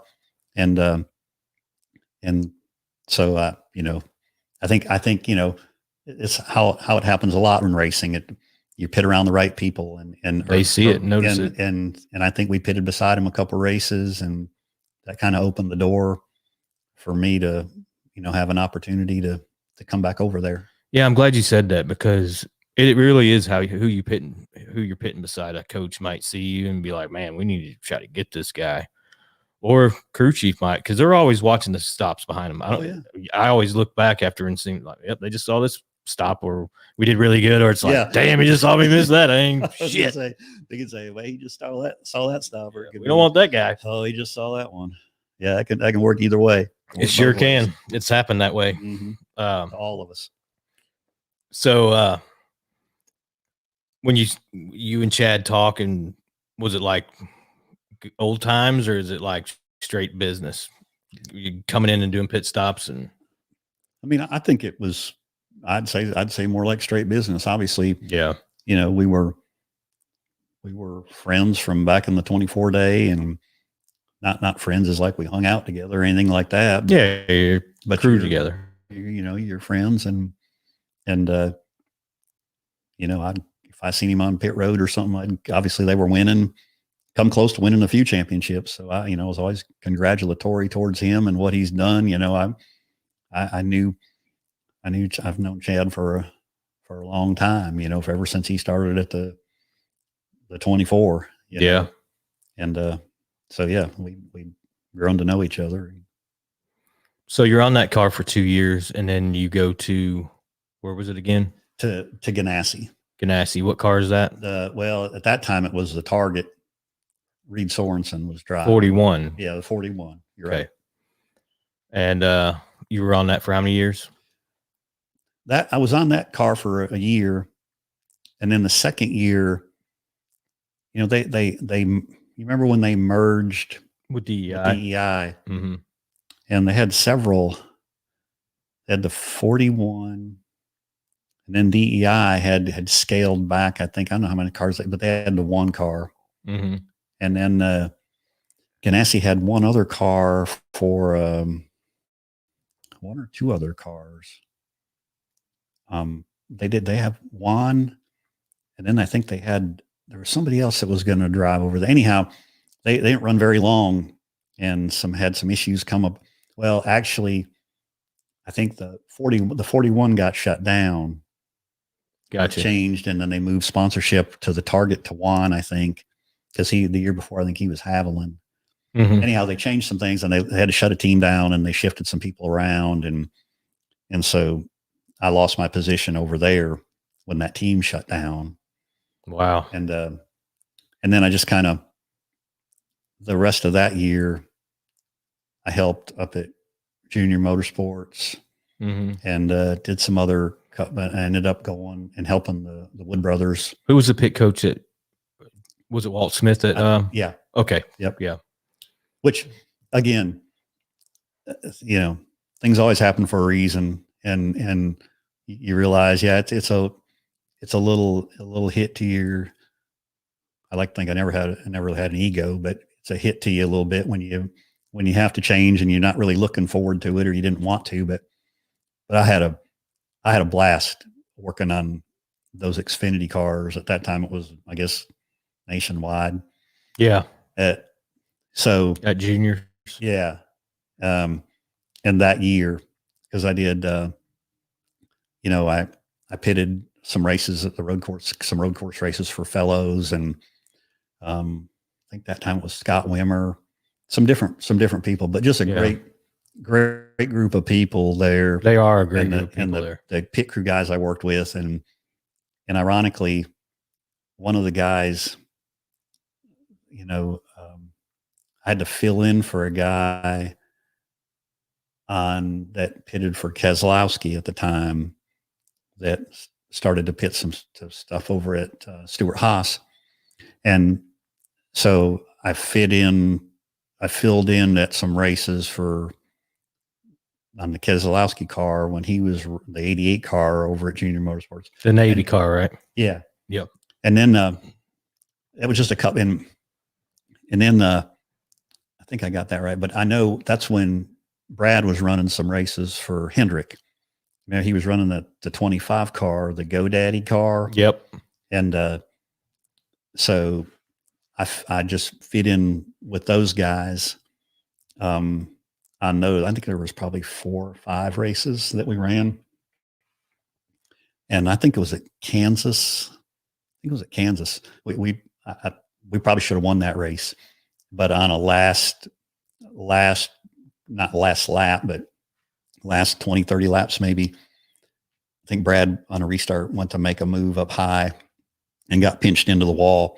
But we were like spot on pit road that day. Really? Oh yeah. The guys that pit that Xfinity car, and I fit in for Scotty on the changing fronts. And Brzezowski? Yeah. Yeah. And we went toe to toe with any other pit crew that day. And I swear we were running top 5 there at the end. Wow. And hadn't got kind of pinched into the wall. We might've won that race, but that was fun. It was just a different group of people. So another one of those changes along the way, but it gave an opportunity to meet some great people and have a lot of fun and run good. Yeah. Did you ever get any Busch Series wins? Never did. No Xfinity wins or anything? Nope. I only got one. It was with Austin Dillon in California. You won some truck races too, didn't you? Or no? Oh yeah, won a lot with Kyle and Eric Jones. We won the championship with Eric Jones, but we were just tearing people's ass up at the track. I mean, it wasn't even fair, man. Because at that time, there was Cup pit crews pitting them trucks, but not a lot. Yeah, and I think that's where the swing really happened, because we were a pretty good pit crew. Dave Collins was my front changer, and Dave, great changer. Yeah, we were blazing, dude. It wasn't even fair. We'd come in and I don't know, and we'd be a straightaway ahead from everybody. Yeah. Coming off, it was crazy. Was it intimidating pitting for Kyle? No, it was a blast, dude. Honestly, it was a really good time. I know everybody, there's more people loving him now than when I remember back then, but no, he was a super intense guy, but it was fun. It was a good time, but you had to perform, because he'll let you know on the radio real quick. What the hell you doing? But it was fun. I had a great time doing it, and we won a lot of races that year. I think the organization alone, KBM, won like 14 races. I believe it, 13 or 14. I can't really remember, but we ended up winning the manufacturers championship, and the next year they put me on the floor and we won the truck championship. So it was real cool. Yeah. Yeah. That's one thing. I've been real fortunate to the cars of the guys that I've pitted for are, have been the best, from Dave to Jeff to DJ, Jimmy, Scott Riggs, a lot of those guys were just, couldn't be any better, nicer, down to earth, not, I don't want to use the term disrespectful or, ugly, but you know how it is. If you mess up, you're going to hear about it. Well, and not just that, but there ain't nobody feels worse Than yourself. than yourself. And, Yeah. and doesn't anybody know better than yourself? Yeah. You know You exactly what happened or at that feel moment. worse, and so it's not like not like you really need anybody in your ear about it, but And that's what I try to explain to a lot of fans when they'd come down. You know how they release them to come to pit road, they'd have pit passes or whatever, and they always ask me how the drivers were. I'm like, they're just like me and you. They really are. I mean, you got your few that are however they are, but that's beside the point. But at the end of the day, they are just like me and you. But they're famous. You know what I mean? But they will hang out with us. They're really cool, and you know, I don't look at them any different. You know what I mean? Only one I was ever starstruck around was Daryl. I couldn't get that away. As soon as he come by, I'm like, I get that shaking feeling. I'm like, be professional, be professional. Other than that, none of them really starstruck me. You know what I mean? Because I knew them every weekend. You travel so much around these guys. It's like, just like me and you talking right now. Yeah. They're no different, you know, but the fans get intrigued about that stuff, dude. And they're like, well, how is this? How is that? I'm like, he's just like you at your office. And it's no different than you and I running up. I remember, was it 15 or 16? The 2 years I helped with coaching on the 48 and 88 at Bristol. Peyton Manning.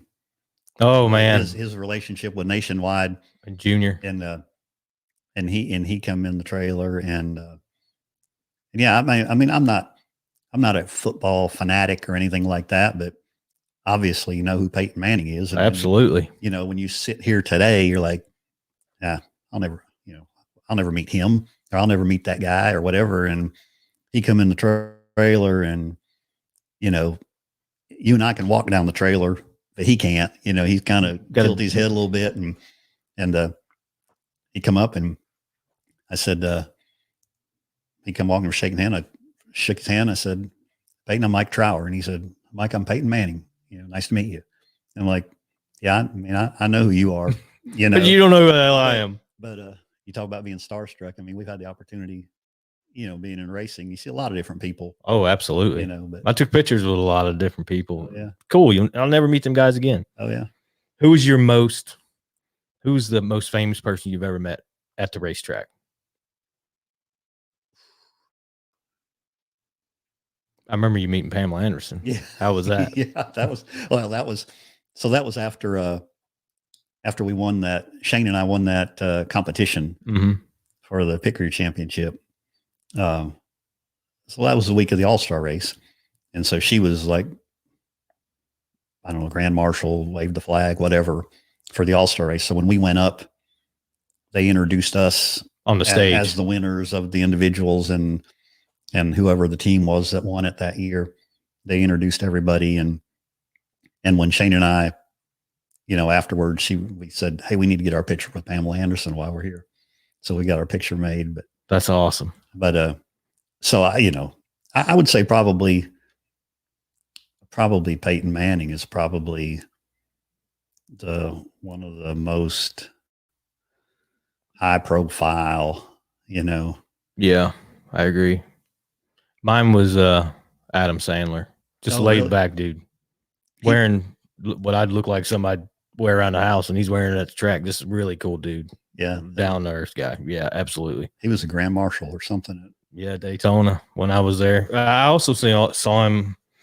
I talked to him a bit at Homestead one year, or not Homestead. Where were we at? New Hampshire. It was in New Hampshire. But other than that, I mean, I met so many celebrities on pit road, but we it was, I don't know if you know Brian Perry. Brian was a jack man. I've heard of him. 10 car. Brian's a great guy.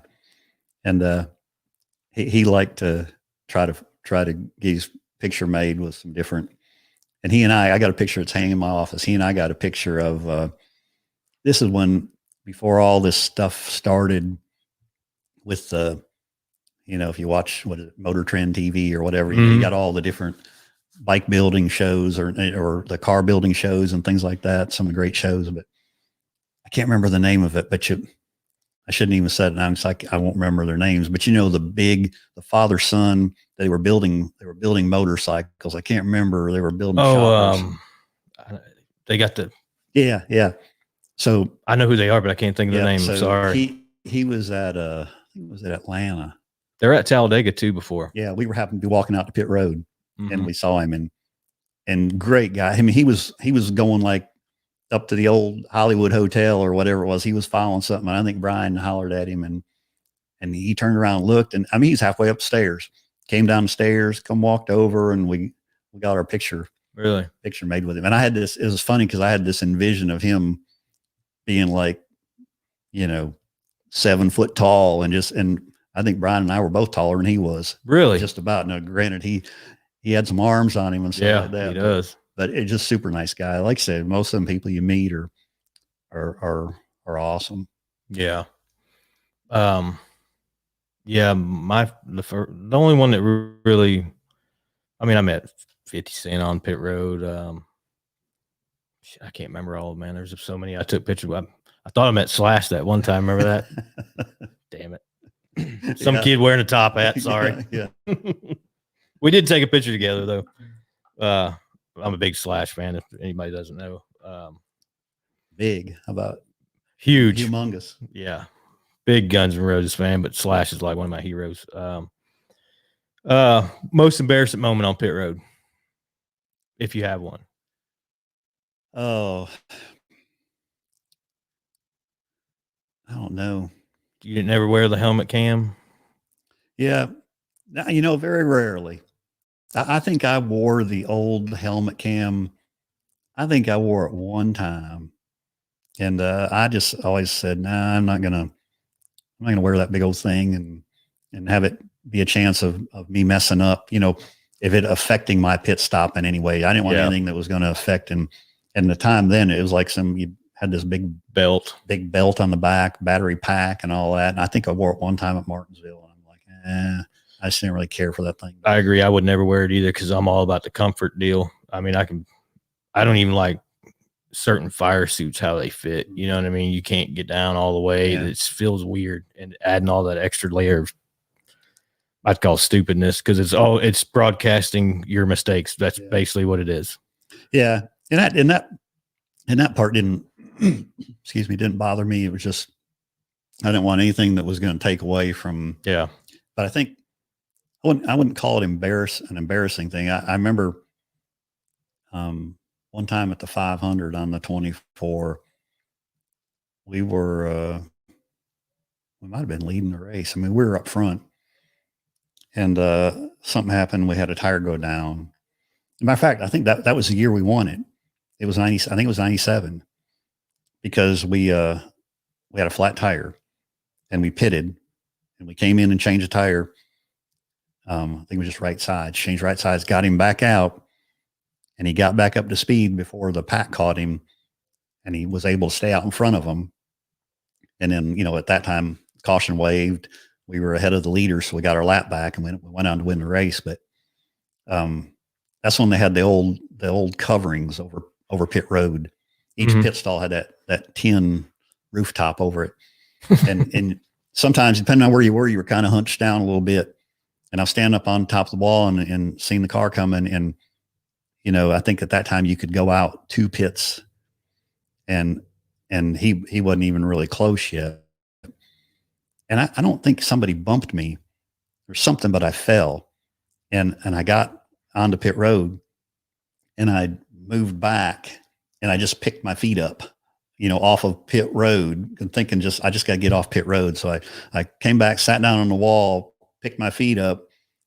And then when he busted that line, I took off. Well, I wasn't jumping off the wall, so I was a little bit behind, but it was a perfect stop after that. And we were able to stay out in the lead, stay out ahead of the leaders. But that was, I remember that, not really an embarrassing thing, but a potential mistake that could have really cost us. No, the reason why I brought up the helmet cam, because I know a guy, I won't mention his name, but he wore the helmet cam into the Porta-John. Yeah, I think I've heard those stories before, but yeah. Yeah, he's on my Facebook, so I don't know if he's watching. I ain't going to throw his name out there because I want to get him on here because he's a funny guy. He is. Yeah, I didn't know if you'd done something like that or my most embarrassment was obviously Dover, which you were a part of. You had the broom or whatever sweep, and we had to push a car all the way down. What was it again? I can't remember exactly. Was it Dover? It was Dover. Yeah. Yeah. We blew up or something. It road's way down at the other end. Yeah. And we had to damn push the car all the way down pit road. We're on the Jumbotron. And I know we were on TV at home because I had a couple messages. Look at Goofball pushing the car all the way down pit road. And I look back and Trower's just, what was you sweeping the pit box or whatever? I elected to clean the pit box up and so it was embarrassing. Clean the oil leak up or whatever. I'm like, damn, I should have stayed back with my changer. We always do everything together. Here I am on TV pushing this shit box back to the garage. But it was a cool time. So where were we at? How many championships have you won? The three with Jeff, 95, 97, and 98.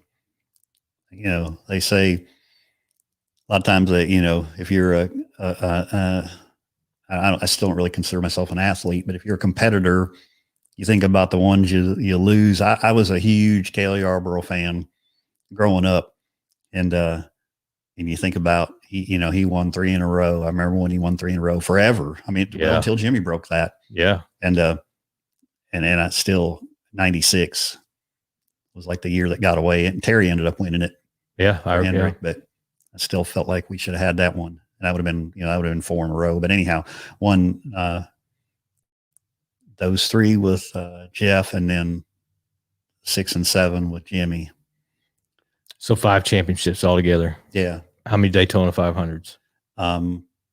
4, 2 with Jeff, 1 with DJ, and then one with Jimmy. And 3 Brickyards. Yes. Wow. Yeah. I was very fortunate to be a part of Jimmy's 7th.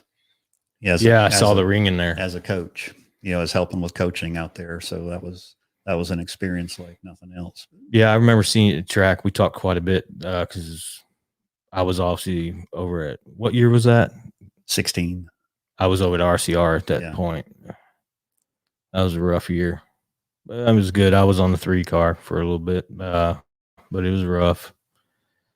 But my mentality was in a different state of mind then. So probably made it rougher on myself. So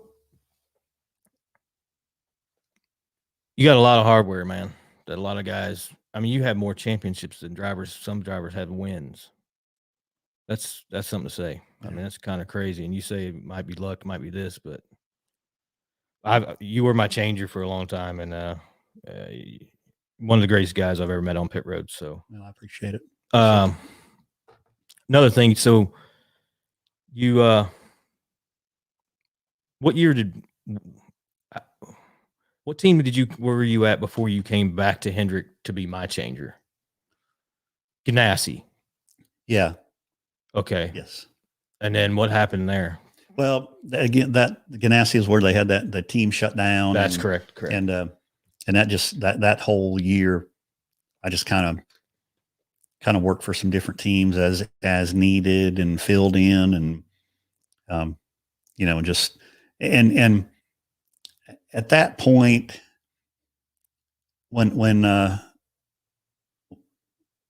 so 06 and 07 at the 48, and then they made a change there, and I lost my position, and I just wasn't quite I wasn't quite ready to I just wasn't ready to quit yet. Yeah. Or retire from changing.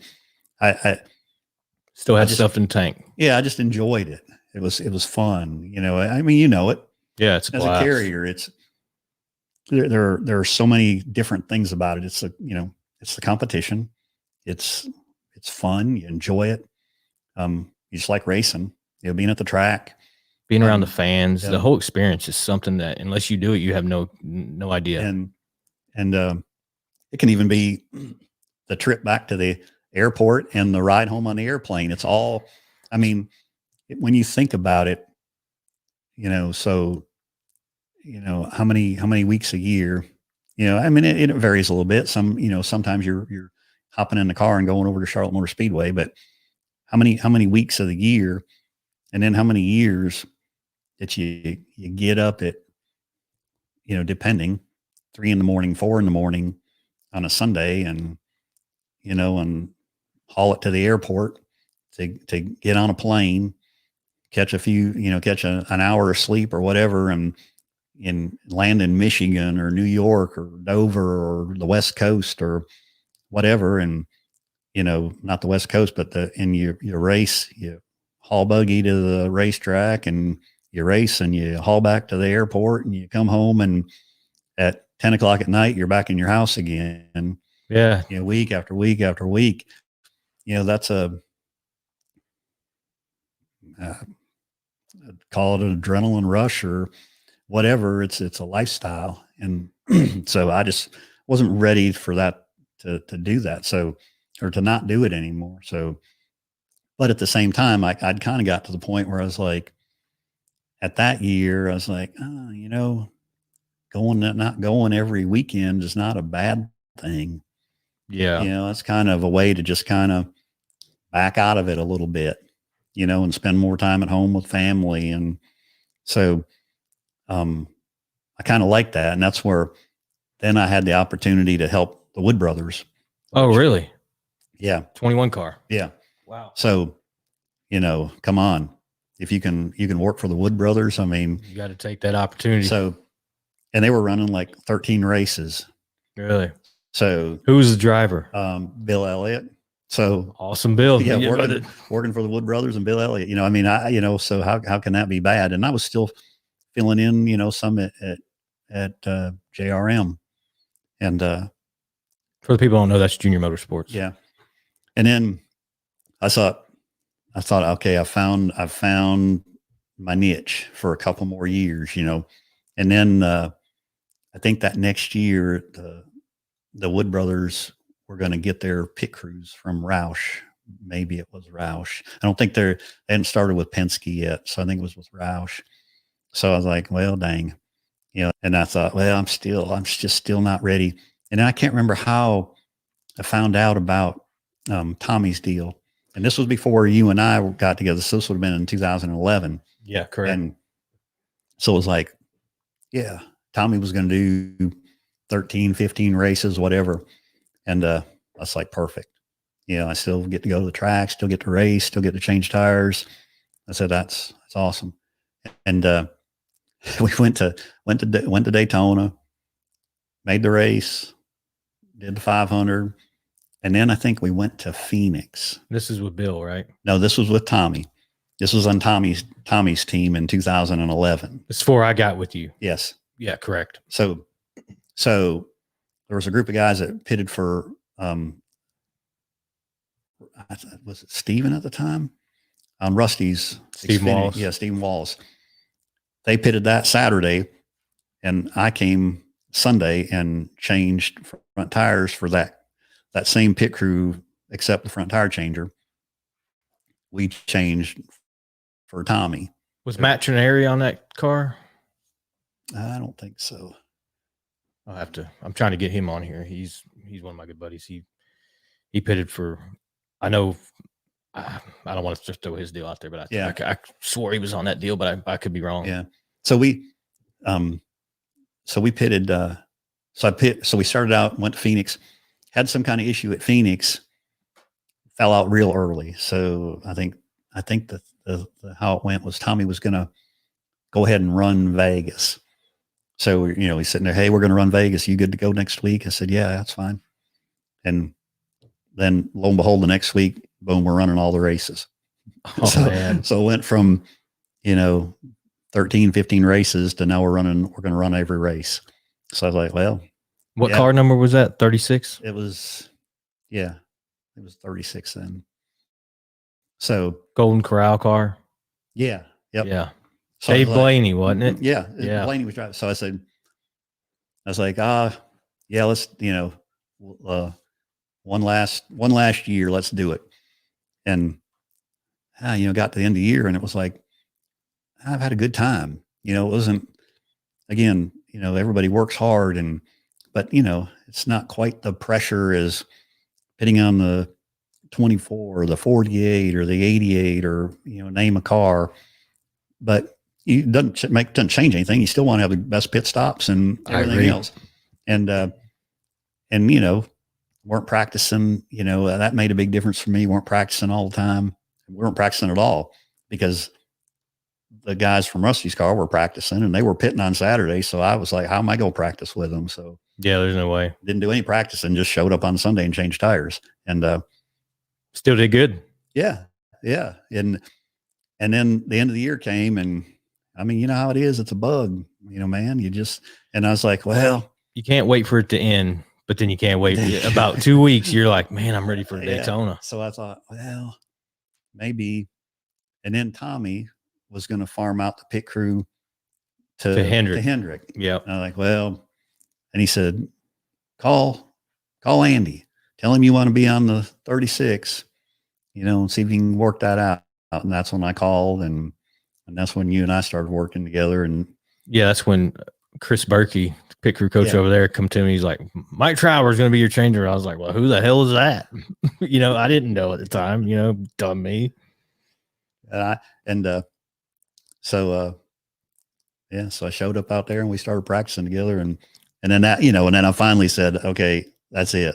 After this year, I just got to step away. And what's crazy is it did not go good at first. You remember that? I was falling on him. It was more me. I was so used to, at the time, I think my changer was Austin Dickey. And he's a skinny dude. I'm not saying you're big by no means, but I just got, you know how you get that feel with that person, you know, and where I could take a little more room, you know what I mean? A little bigger guy. So I just had that foot placement where I knew it felt comfortable. And it takes that to get that chemistry together. It really does. But once we got it, we were rolling. Yeah. Tell everybody how that year was. How much fun you had that year, because we had a blast. Oh yeah, you know, Mr. Bendo, baby. Yeah, it would be a laundry list of things. Nothing bad, nothing like that. But just I mean, there wasn't nothing bothered us. You know?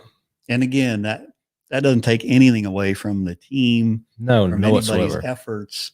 Everybody, you know, we practiced hard. We did. We competed against the backup guys or guys on the 51. I mean, we tried. We you know, you wanted to be the absolute best. You wanted to run good. You wanted to. I mean, so but we, you know, we weren't not going to enjoy it. Yeah, I totally agree. I feel we had stops, if not the same as everybody else, honestly. Yeah. I mean, we had great pit stops. And we had a lot of damn fun along the way, boy. Oh, yeah. It was, I can't tell you how many times we stopped. I don't know if you've ever seen, it's a big burly looking guy. Kind of looks like the Busch Light guy now. And he's how tall is that damn statue? I don't know. It's big. 30, 40 foot tall. Well, we seemed to find one in every state that we drove, that we landed and was on the way to the track. And we're like, we got to stop and take a picture. His name's Mr. Bendo, wasn't it? Well, Mr. Bendo was in Indy. Mr. Bendo was in Indy, but they had lookalikes. So we took pictures with them. Then we found a whole village of. I think that was in Watkins Glen. Yeah, it was a whole village of people. We took statues, we took pictures with. But there's one story I remember you telling me about. You're on the plane and lightning hits the plane. Walk me through that story, because I'll never forget you telling me that. And I was like, thank God I wasn't on that plane, because I was on some crazy ones. And if you and if this one seems, I mean, I've heard stories, other people talking about, you know, on the smaller planes and just things that happen, or you know, but anyhow. This is one of Mr. Hendrick's planes. No, this wasn't Mr. Hendrick's plane. This was that year that I was helping, like I was helping at Junior Motorsports, and they had a bunch of those little, what did they call them? Not charter jets, but they were the smaller corporate type jets. You know, may seat 40, 50 people. Yeah.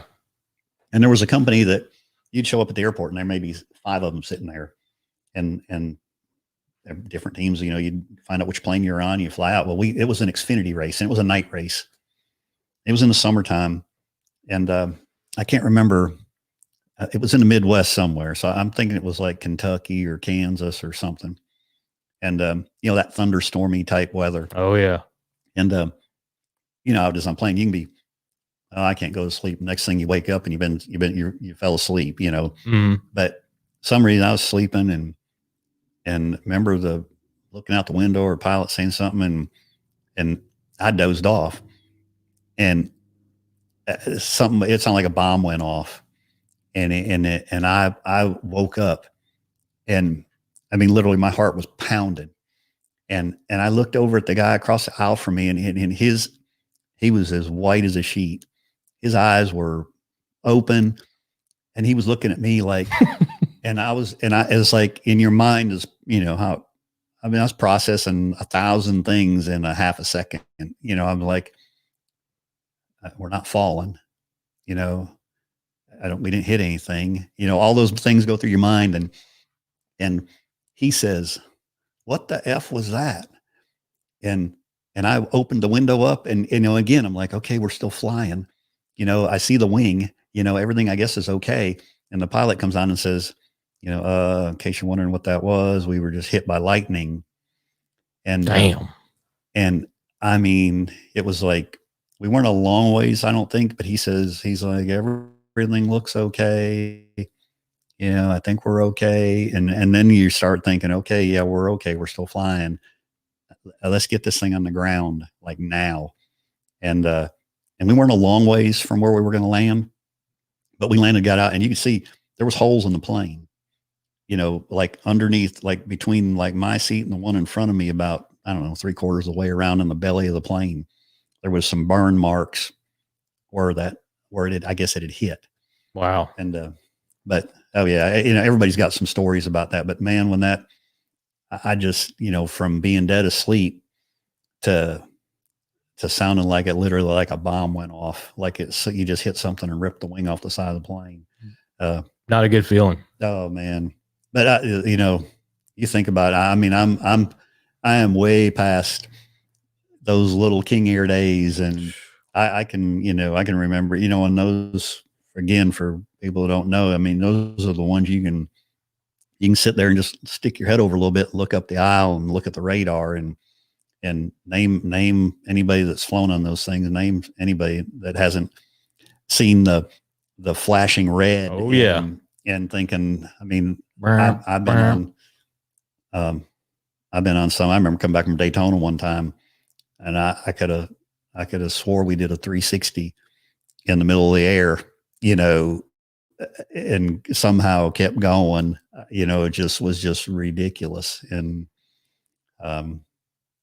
but it's just there's been some times on those planes that, I mean, it was it like at Pocono. We used to have there was an airstrip in Pocono that we'd fly into, and Between the mountains. yeah, and I think you'd literally, you know, not a taxiway onto that, you'd taxiway onto the runway, and then it's almost like you backed up.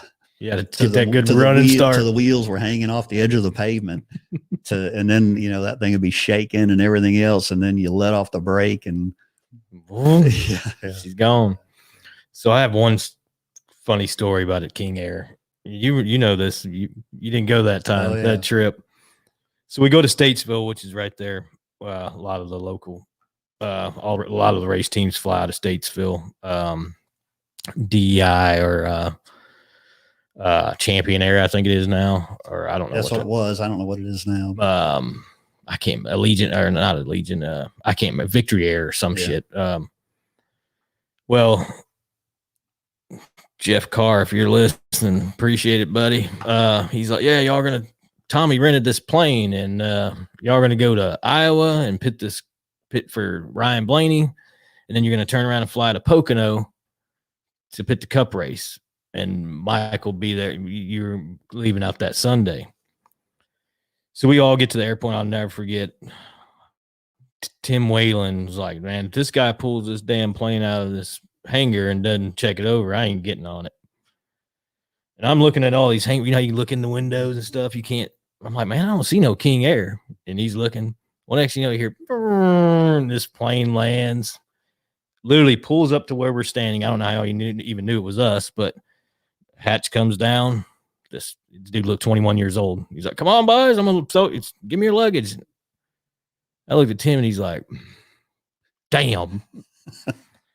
So we give this dude our luggage, and I'm thinking, man, I should turn away. But I'm like, no, $500. I'm going to do it. My life versus $500, whatever. So I get on this plane. Everything's going smooth. It's the most beautiful day you can see. And you know how you can turn the window for the shade or to open it. I swear off in the distance, it was me, Ben Steger, Wes, Anthony O'Brien that filled in for you, and Tim Whalen. If I'm forgetting anybody, I'm sorry. I can't remember. So we're up in the air, and I swear, these guys can correct me, message me, whatever, but I swear we looked out to one side of the wing, and there was Air Force One flying with jets. Beautiful, all the way out. And then next thing you know, it's getting a little, that plane starting to rock. And I happened to look up, and I could see the radar, boom, boom, where we're headed into Iowa. I'll never forget Tim Whalen, I think, is flying co-pilot. I don't remember who's sitting on the toilet. It's not the regular toilet seat. You're sitting on they cover it with a actual like seat, a cushion seat. I can't remember who's sitting on that, but I remember the pilot looks back and is like, "Oh, boys, we got 45 minutes of fuel, and it takes 40 minutes to get there." And I'll never forget Tim Whalen goes, "I don't give a shit how you get us there, but get us there and get us away from this storm." He goes, "I can fly through the storm or fly around it." And we land, and I remember I'm like, man, we got to take this damn thing to Pocono. Good God. So we do the race. We get back on it. And I swear I fell asleep. I'm sitting by Tommy because I don't remember. There was enough for a couple more people. And Tommy's Baldwin sitting right beside me. And I look up, and I swear this damn pilot was asleep. He's leaned forward on the damn toggles. Make a long story short, we get into Pocono, and it's foggy. And we hear, you know how when you go to landing and this is a pull back up and go again? Oh, yeah. We did that shit 3 times. He kept missing the runway. And you know how you landed in between that mountain.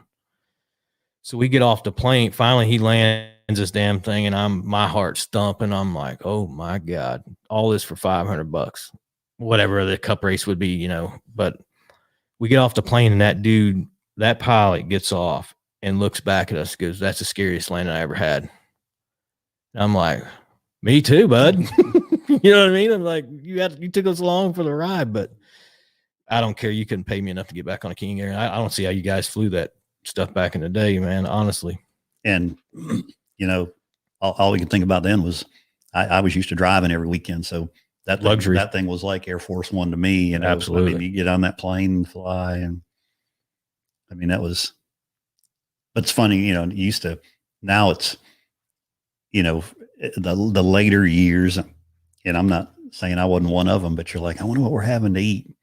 Oh man. And, another one of those nasty, whatever, or something like that. But hey, it's like a five course meal, considered or compared to what you had even back then. I mean, I think there was, maybe it's Michigan. There was one track that as soon as you got ready to pull into the airport, there was a Wendy's there. Really? And that was like the treat. You're like, oh man, did you get a Frosty? This is where we go buy the Wendy's. Oh yeah. So we'd go buy Wendy's. Otherwise it was cheese crackers and a drink. That's what you got on the plane. But It's funny. I thought, not a racing story. I thought I was done with the small planes, and it's probably 3 years ago. Sandy and I went on a cruise to Alaska, and I booked a flight to Denali, was it Mount McKinley? We rode a bus. We got off the cruise and rode a bus into Denali Park, and I booked that little. I mean, this was like a 4-seater, I think it was 6-seater plus the pilot. And the first thing he He said, the only thing I ask, he said, I just ask, and this had a lot of windows in it, it's just for visual. He said, just ask that you be careful. We just replaced all these windows in this plane, they're plexiglass or whatever they are. I don't know. Just be careful, and we took off flying, and beautiful, beautiful scenery, and everything's fine. And then I had to camera up and taking pictures, and we hit some turbulence, and I put a big old scratch in the window with my camera, and oh my gosh, for about, I don't know, a minute or so, I was like, I wish I was not on that plane. And then we flew up, and then we hit that turbulence coming back. But and when you're looking around at all the mountains and going in the clouds, and but those pilots, they're used to it and they know everything. But anyhow, I thought, what am I doing on this? I would have sworn I would have never got on one of those little puddle jumper planes again, but it did. It's funny you say that, because when I was overseas, I was in the Philippines. I was going to a private, I would say private island. It's called Boracay. And I get on this plane, and it's literally 6 seats, and how they cool the plane off, it's steam. It's like steam coming out. And I'm looking around, I'm like, oh my God, what is going on? So it's this cool steam coming out of the head where you put where a normal plane, you put your luggage, a carry-on. Yeah. There's like smoke coming out. It looks like smoke, but it's like steam to cool the plane down. And I'd fly from the main island to this little island, and it's a beautiful destination if anybody's ever been. But that whole plane ride, I'm like, I'm gonna die. Why did I choose to get on this plane? But thank God I made it back home safely. So, but yeah, we'll get back into the racing deal. We got off track a little bit, which cool stories. Let's see where we left off. Oh, where we worked together.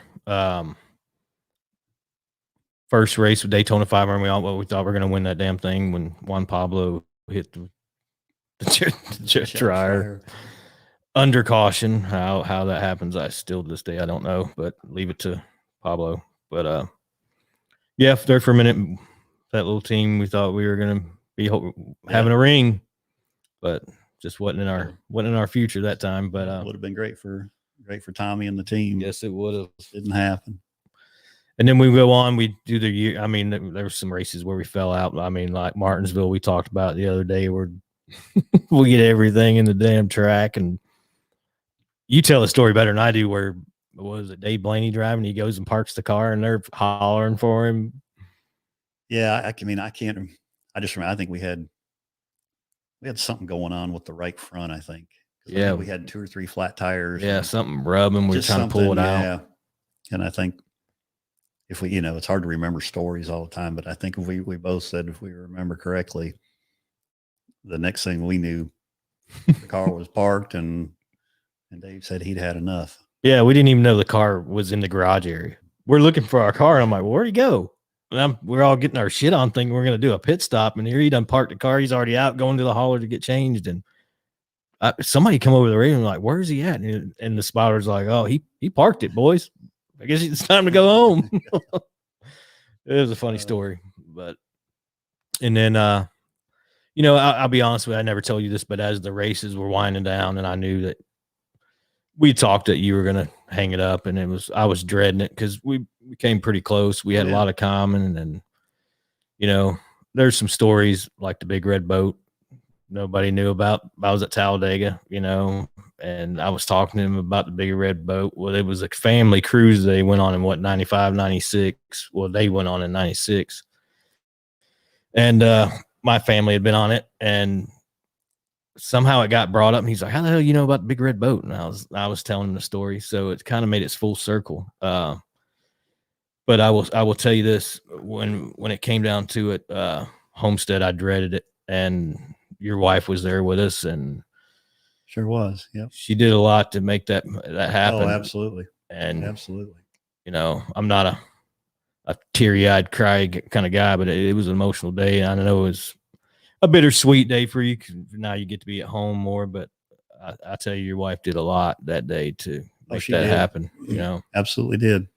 Had a banner made, and just coordinated a lot of stuff. Made it a great day, great weekend. And we got to mention her, because I know I see a lot of pictures that she's with you at the banquets and stuff. And, oh, you talk about you made reference to winning more championships than some drivers have won races. My gosh, Sandy's she's been in victory lane more than a lot of people.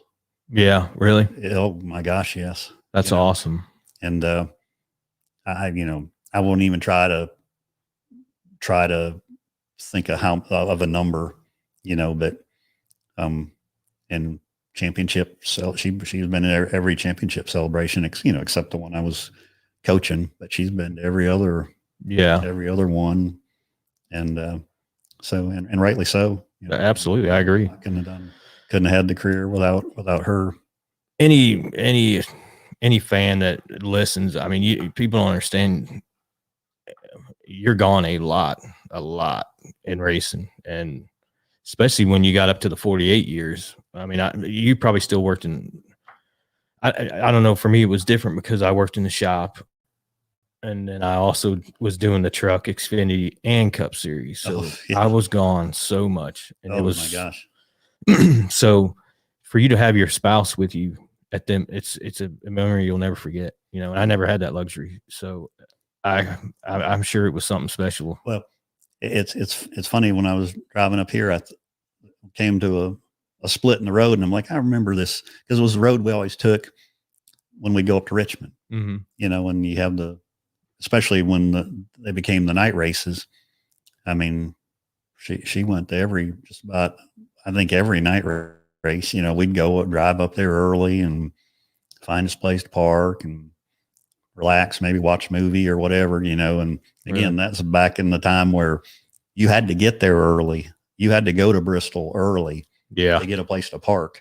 And, but we'd ride up together and watch a movie, relax, until it was until the track opened, time to go in. So yeah, and you say that's for all those years. I mean, that's when you race, your vacations are around racing. Sure is. Your vacations are when the season ends. Your vacations may be on that off weekend, or your vacations are when you go to. Our vacations were when we went to San Francisco or we went to Las Vegas. You don't have a lot of time, and then that's a difficult thing too, because all you've done all year long is travel. Yeah. So the last thing you want to do is go travel, when they're wanting to, you're like, oh my God, that's a lot. It's, you've been gone all the time. And so, yeah, without family support, anybody that's listening to this, that's involved in racing, knows that, or their family members know that. 100%. So, your kids, your family, I'm not going to say your family gives up a lot, for you to be able to do this stuff. And my son and daughter both went to races, with, and a matter of fact, how about this? My son I've got pictures of my son in victory lane at the Winston Million, probably, well, he didn't go to Daytona, but he's probably in the picture for the 600. And I know he was at Darlington. He's in the picture there. And, last race at Wilkesboro. Really? Yeah. I don't know why they don't open that track back up. It's a beautiful place. Oh yeah. That's probably my favorite, was my favorite track. Oh, absolutely. That was just the funnest time of the year. And Rockingham was the same way. The ride up through the mountains to Wilkesboro in the spring and the fall. Oh, unparalleled. Oh yeah. Beautiful. And just kind of the back road ride to Rockingham, in the spring and the fall, was always fun. But Wilkesboro, there was nothing like going up to the mountains to that track. Yeah. You could, you just as might well be going to a local short track or something. I want to hit on some different keys in, because there's so many phenomenons in the sport. Mike Dale Sr., did you ever have any interaction with him? Ever get to meet him, talk to him? I remember one race, and I was with the 24, but we happened to be in the garage area at Charlotte. There's just two things I remember. And he was standing around kind of by himself. I don't know what he was doing, but Sandy and I were there standing there. And I still got I said, well, let's walk over there. And so she got her credential signed. Really? We still got that at home. I remember that. And then there was a race it was at Rockingham, and I got the picture. I think that they both signed it. Is when I was working for Dave Marcus, he drove a car For RCR, I believe. Yeah, it was kind of maybe a little test. I think it was a mom and pop's car, wasn't it? I don't know. I don't think so. I think because at that time Dave's sponsor was the Big Apple Market. Yeah. Out of Pennsylvania. And I think but it was the exact same. The car wasn't painted. It was still the black Goodwrench colors, front to back, but it had 71 and the Big Apple Market on it.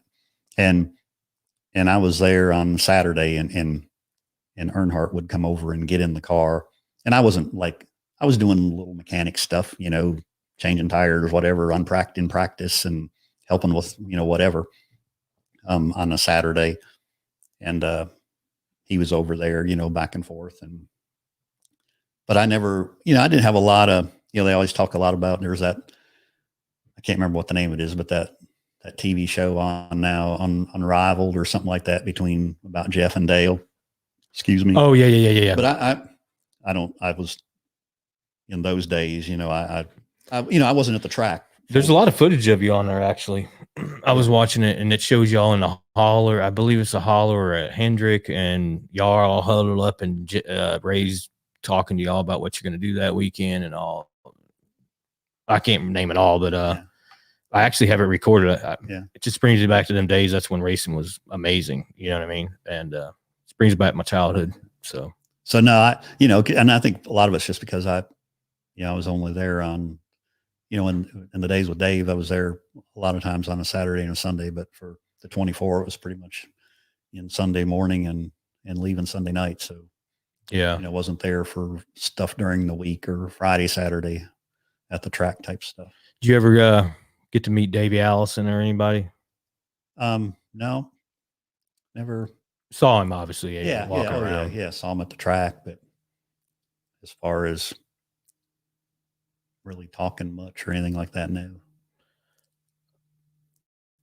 And then who was the other one? Alan Quickie got killed. Yeah, no, just other than seeing him at the track, and yeah, I get it because I'm just wondering how different it was back in the early '90s and late '80s.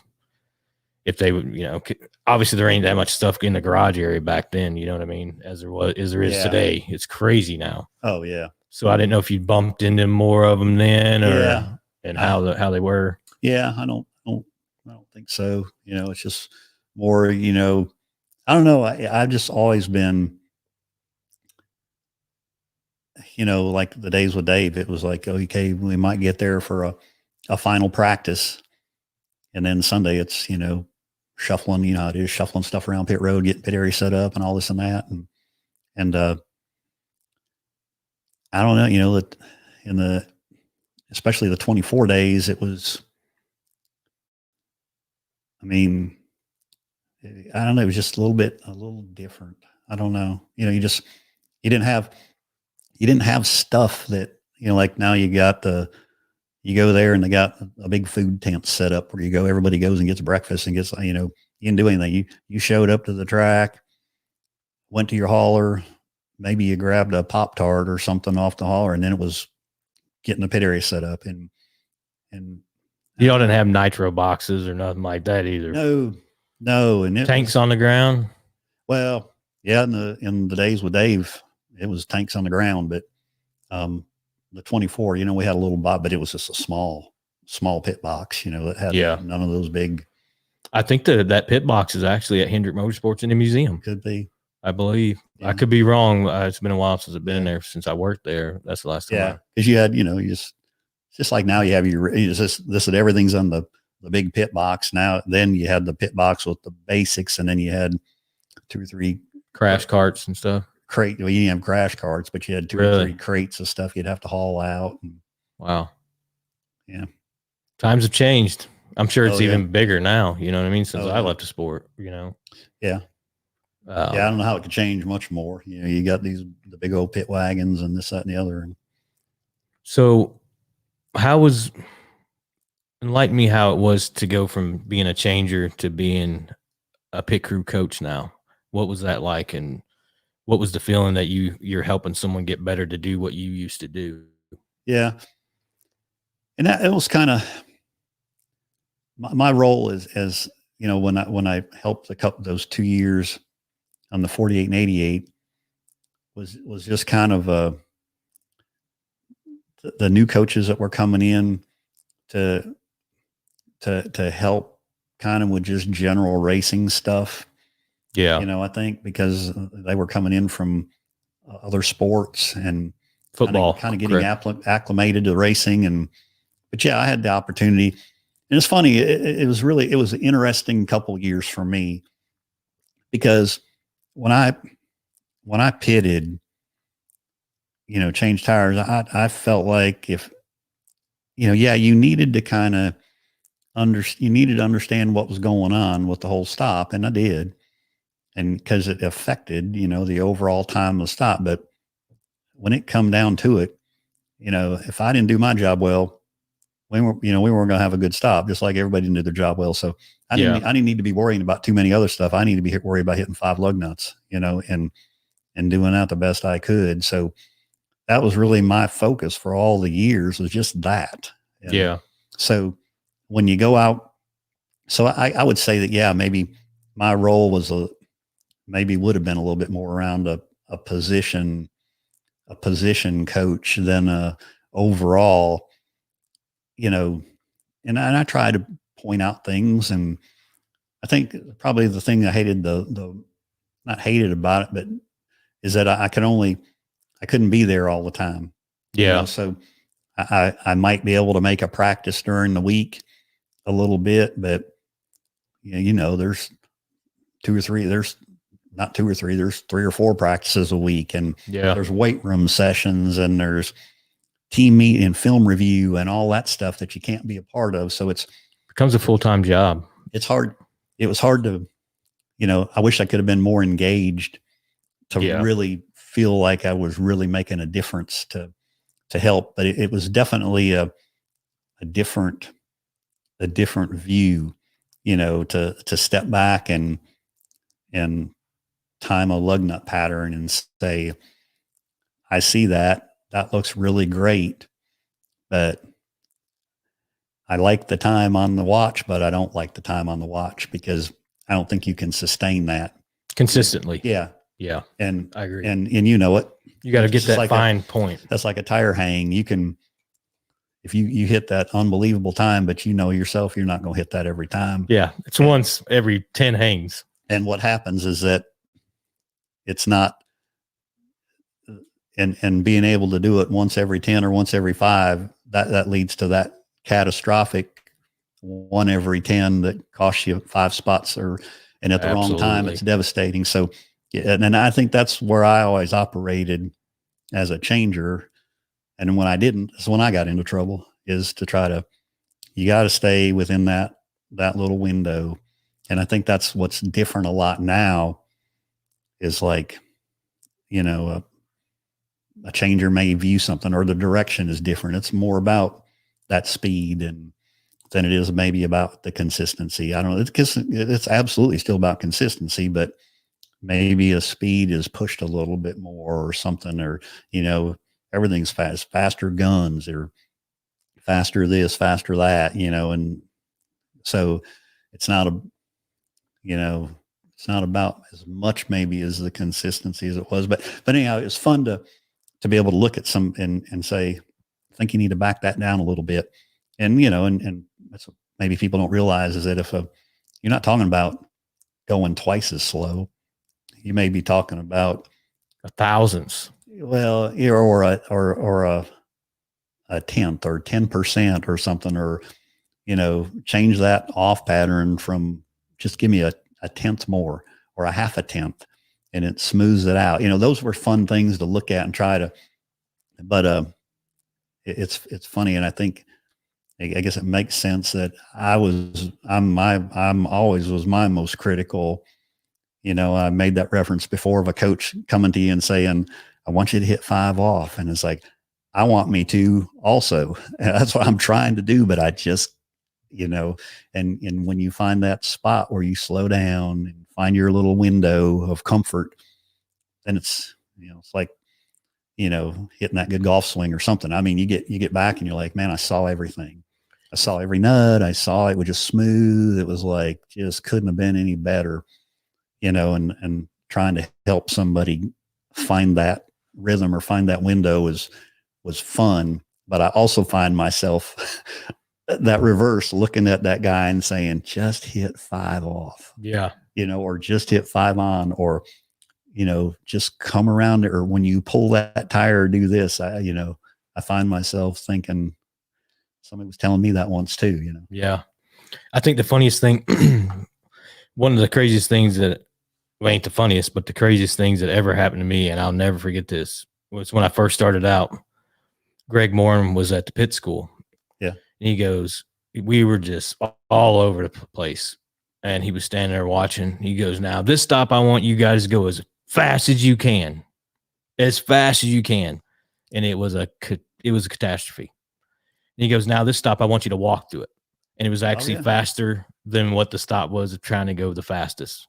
He's like, if you just slow down, you will go faster because you're not making these stupid mental mistakes. And I've never forgot that, But, and we used to, give Andy a lot of credit. Andy had a lot of good ideas on a lot of things that made us who we were as far as doing pit stops and learning things. But we used to do tires with electric impact guns. Instead of an air hose, you had a drop cord.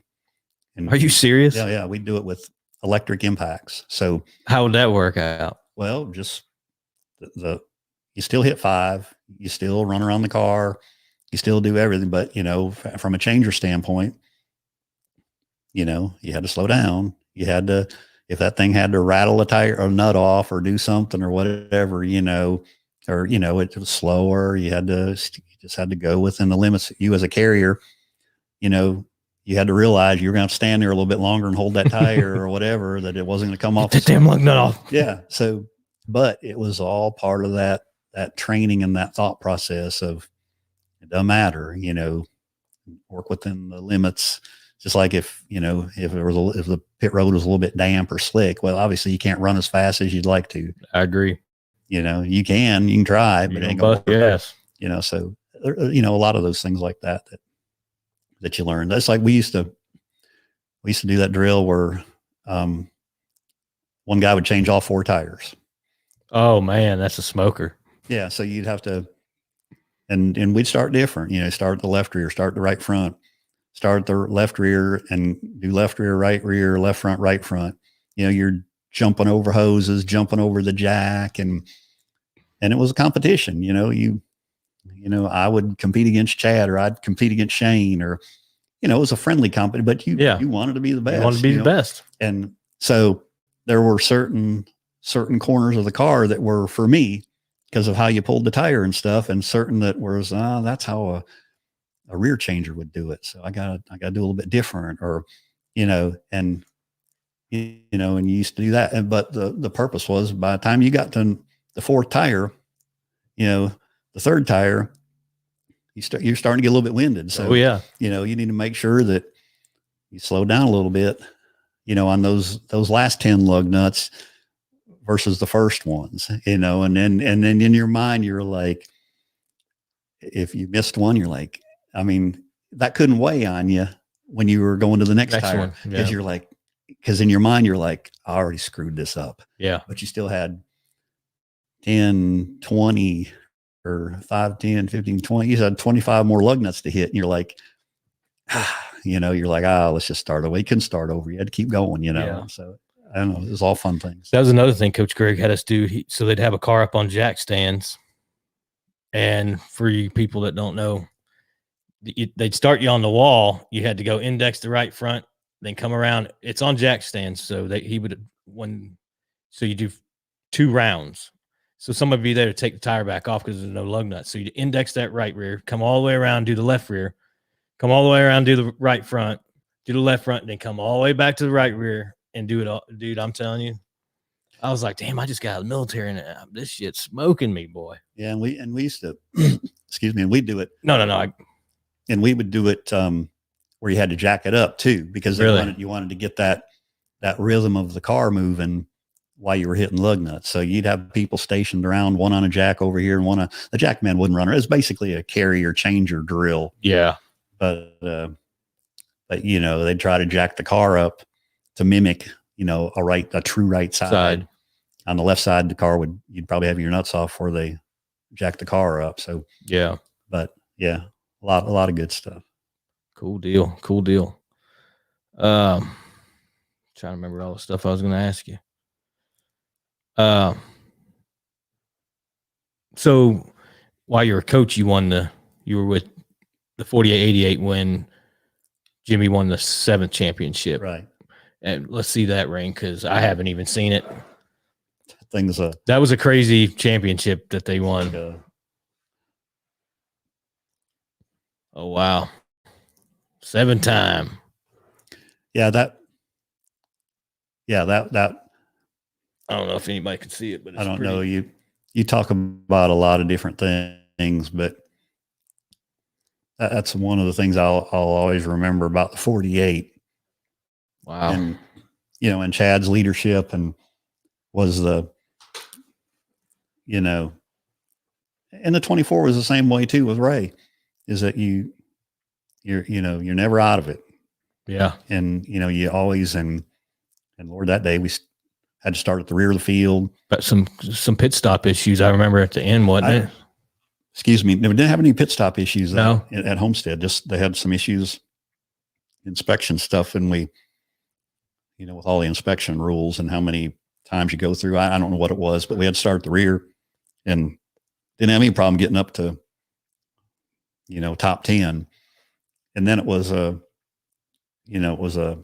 a struggle in the pits or whatever. It was just, maybe the car just wasn't that good, or we're still trying to get it better and better. And so I did with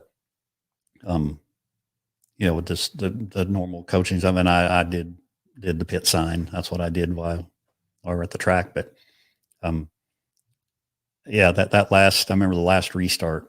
Well, the one when Logano and Edwards wrecked and it put us in position, and the guy had a great pit stop. They gained a spot or two. Yeah, I remember that. They gained a spot or two in that last pit stop. Let me, I wasn't trying to throw in them guys. I love all them guys on that team. Yeah. I thought it was like a faulty piece, like something happened to a pit gun or something earlier in the race. Yeah. I could be wrong, but I don't think it was there, because it was a pretty uneventful day. Yeah. I couldn't remember. It's been a while back, and that last stop when we really, and they gained a spot or two, and been solid all day, gained a spot or two. And then that last restart, when those guys wrecked it, I think it put us maybe second row or something. Then they had another quick restart. Yeah. And I think maybe it was Stenhouse spun or somebody spun and put him on the front row with Larson. And for people who don't know, I mean, you got TVs galore now that you can watch and stuff, but you know how it is. You back there watching on the pit. Well, that, or you're like, you don't want to watch. You don't want to watch. and I just listening on radio and listening to Earl, the spotter. Earl Barber. Yeah. Earl. And I got to get him on here. He's a great guy. Yeah. And so they come around for the start. And I mean, I didn't have a lot of involvement with it, but it was the seventh championship for Jimmy Johnson. But, that's why I talk about it. But when they come by, you could tell it was a good restart.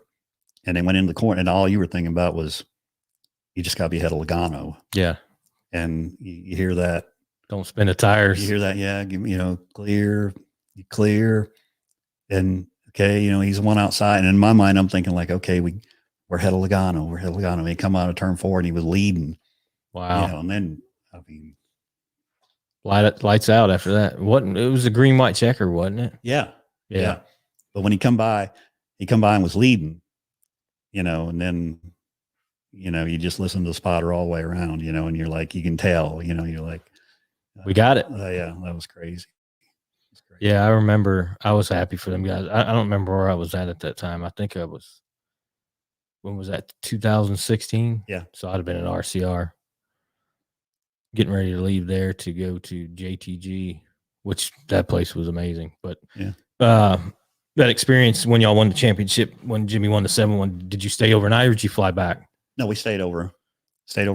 Did you have a couple cocktails or whatever? Or? Yeah, we didn't do much. I can't remember exactly what we did do. Now was Sandy with you on No. that? Oh man, No. that would have been cool. She'd have been there. Yeah, no, she didn't go down there. It was just me. But yeah, we flew back. But we were able to. She actually met me at the airport and went and had dinner afterwards. Really? Yeah, that's awesome. Awesome. Did you go to the championship banquet? We did not, because we had planned. Actually, we had planned a cruise to Panama, earlier in the year, to the Panama Canal. We planned a cruise, and wow, and certainly wasn't going to cancel that. Wasn't thinking about championships and this, that, and the other, and so yeah, man. But yeah, no, great experience. It was a great experience just to be again, fortunate to be a part of that, just a small part of it, but it was something you never forget, just like a lot of other things. Yeah. I can imagine 27 years of, well, hell, you had more than 27 because you coached for what, 2? Yeah. For kind of 29 years. Yeah. Kind of stepped away for a couple of years and then just, was asked if I'd be interested to help out a little bit with that. Was you hesitant? Well, and another funny story, that was going to be I went to a couple races at the end of 14, and then for 15, it was just going to be like, maybe go to, pick what races you want to go, maybe go to every 3-4 races, something like that. So you go the first 2 and, like, gotcha. Yeah, I'm gonna keep going. And then it's like, do we want to do this next year? We talked about it, and then, before you know it, you're going to every race again. So yeah, but it's just, it just, how it is. It consumes it consumes you. It sucks you in. You feel, I don't know. You feel like you got to be all in, I think you truly do. You got to,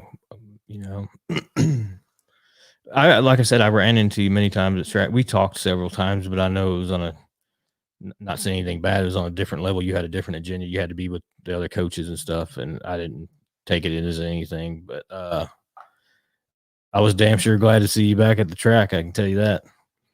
And then, yeah. And then I left. I didn't know because my last year was 2018. And I don't know. You were what year was your last year? Well, 16. 16. That championship year with Jimmy. That was. So you just said I'm done. Well, and they, or the other coaches kind of got up to speed. Well, they, we talked about it, and they had kind of had everything set for coaching wise, and and I don't know if I would have done it again or not, or if they needed any help or not, but we just they think they figured that they had everything set.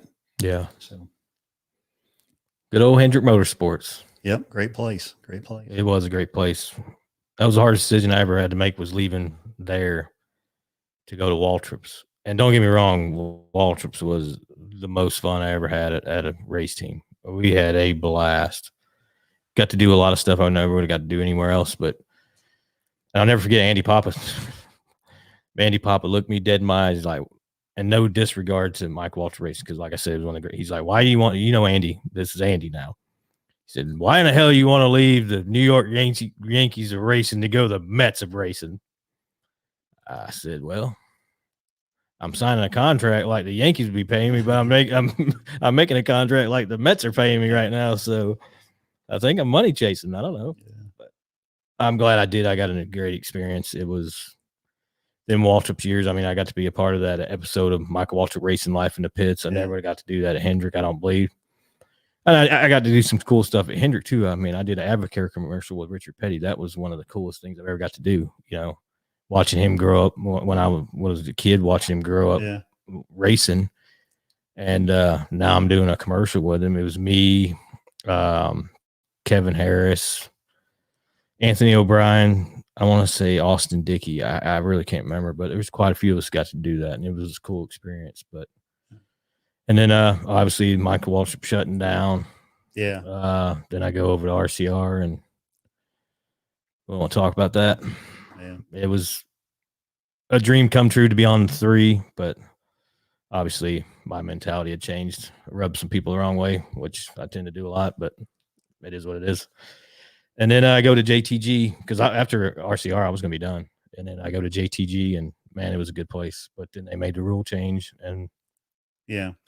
they took out the front carriers, and they asked me if I wanted a job in the shop, or I was going to be driving a motorhome with some, I can't remember the guy's name, but I was like, I can't wait to get home when we fly, let alone drive to all these races. You know, the West Coast when you're gone that whole time, and then you're Daytona, you got speed weeks, you got all that time, you got to be there with this motorhome. And I'm like, I just had a newborn. I'm like, yeah, that ain't happening. So appreciate the opportunity. And they held Jody and Tad held my little boy right there. And I told him what a great organization it was, and it was great. But looking back, I mean, at some point I could have had a better attitude at 2016, but I was just over it. You know what I mean? Yeah. You know, you get to a point where you're just, I'm done. Yeah.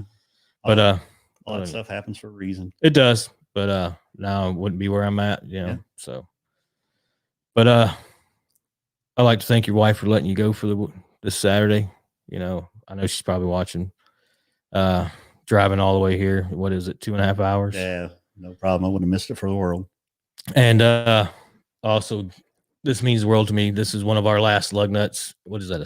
I don't know what it's on, but this is one of our picture of me and Mike, his last year, and one of the lug nuts from one of our last stop, and he got it shadow box for me, and it means the world to me. We'll stay right here.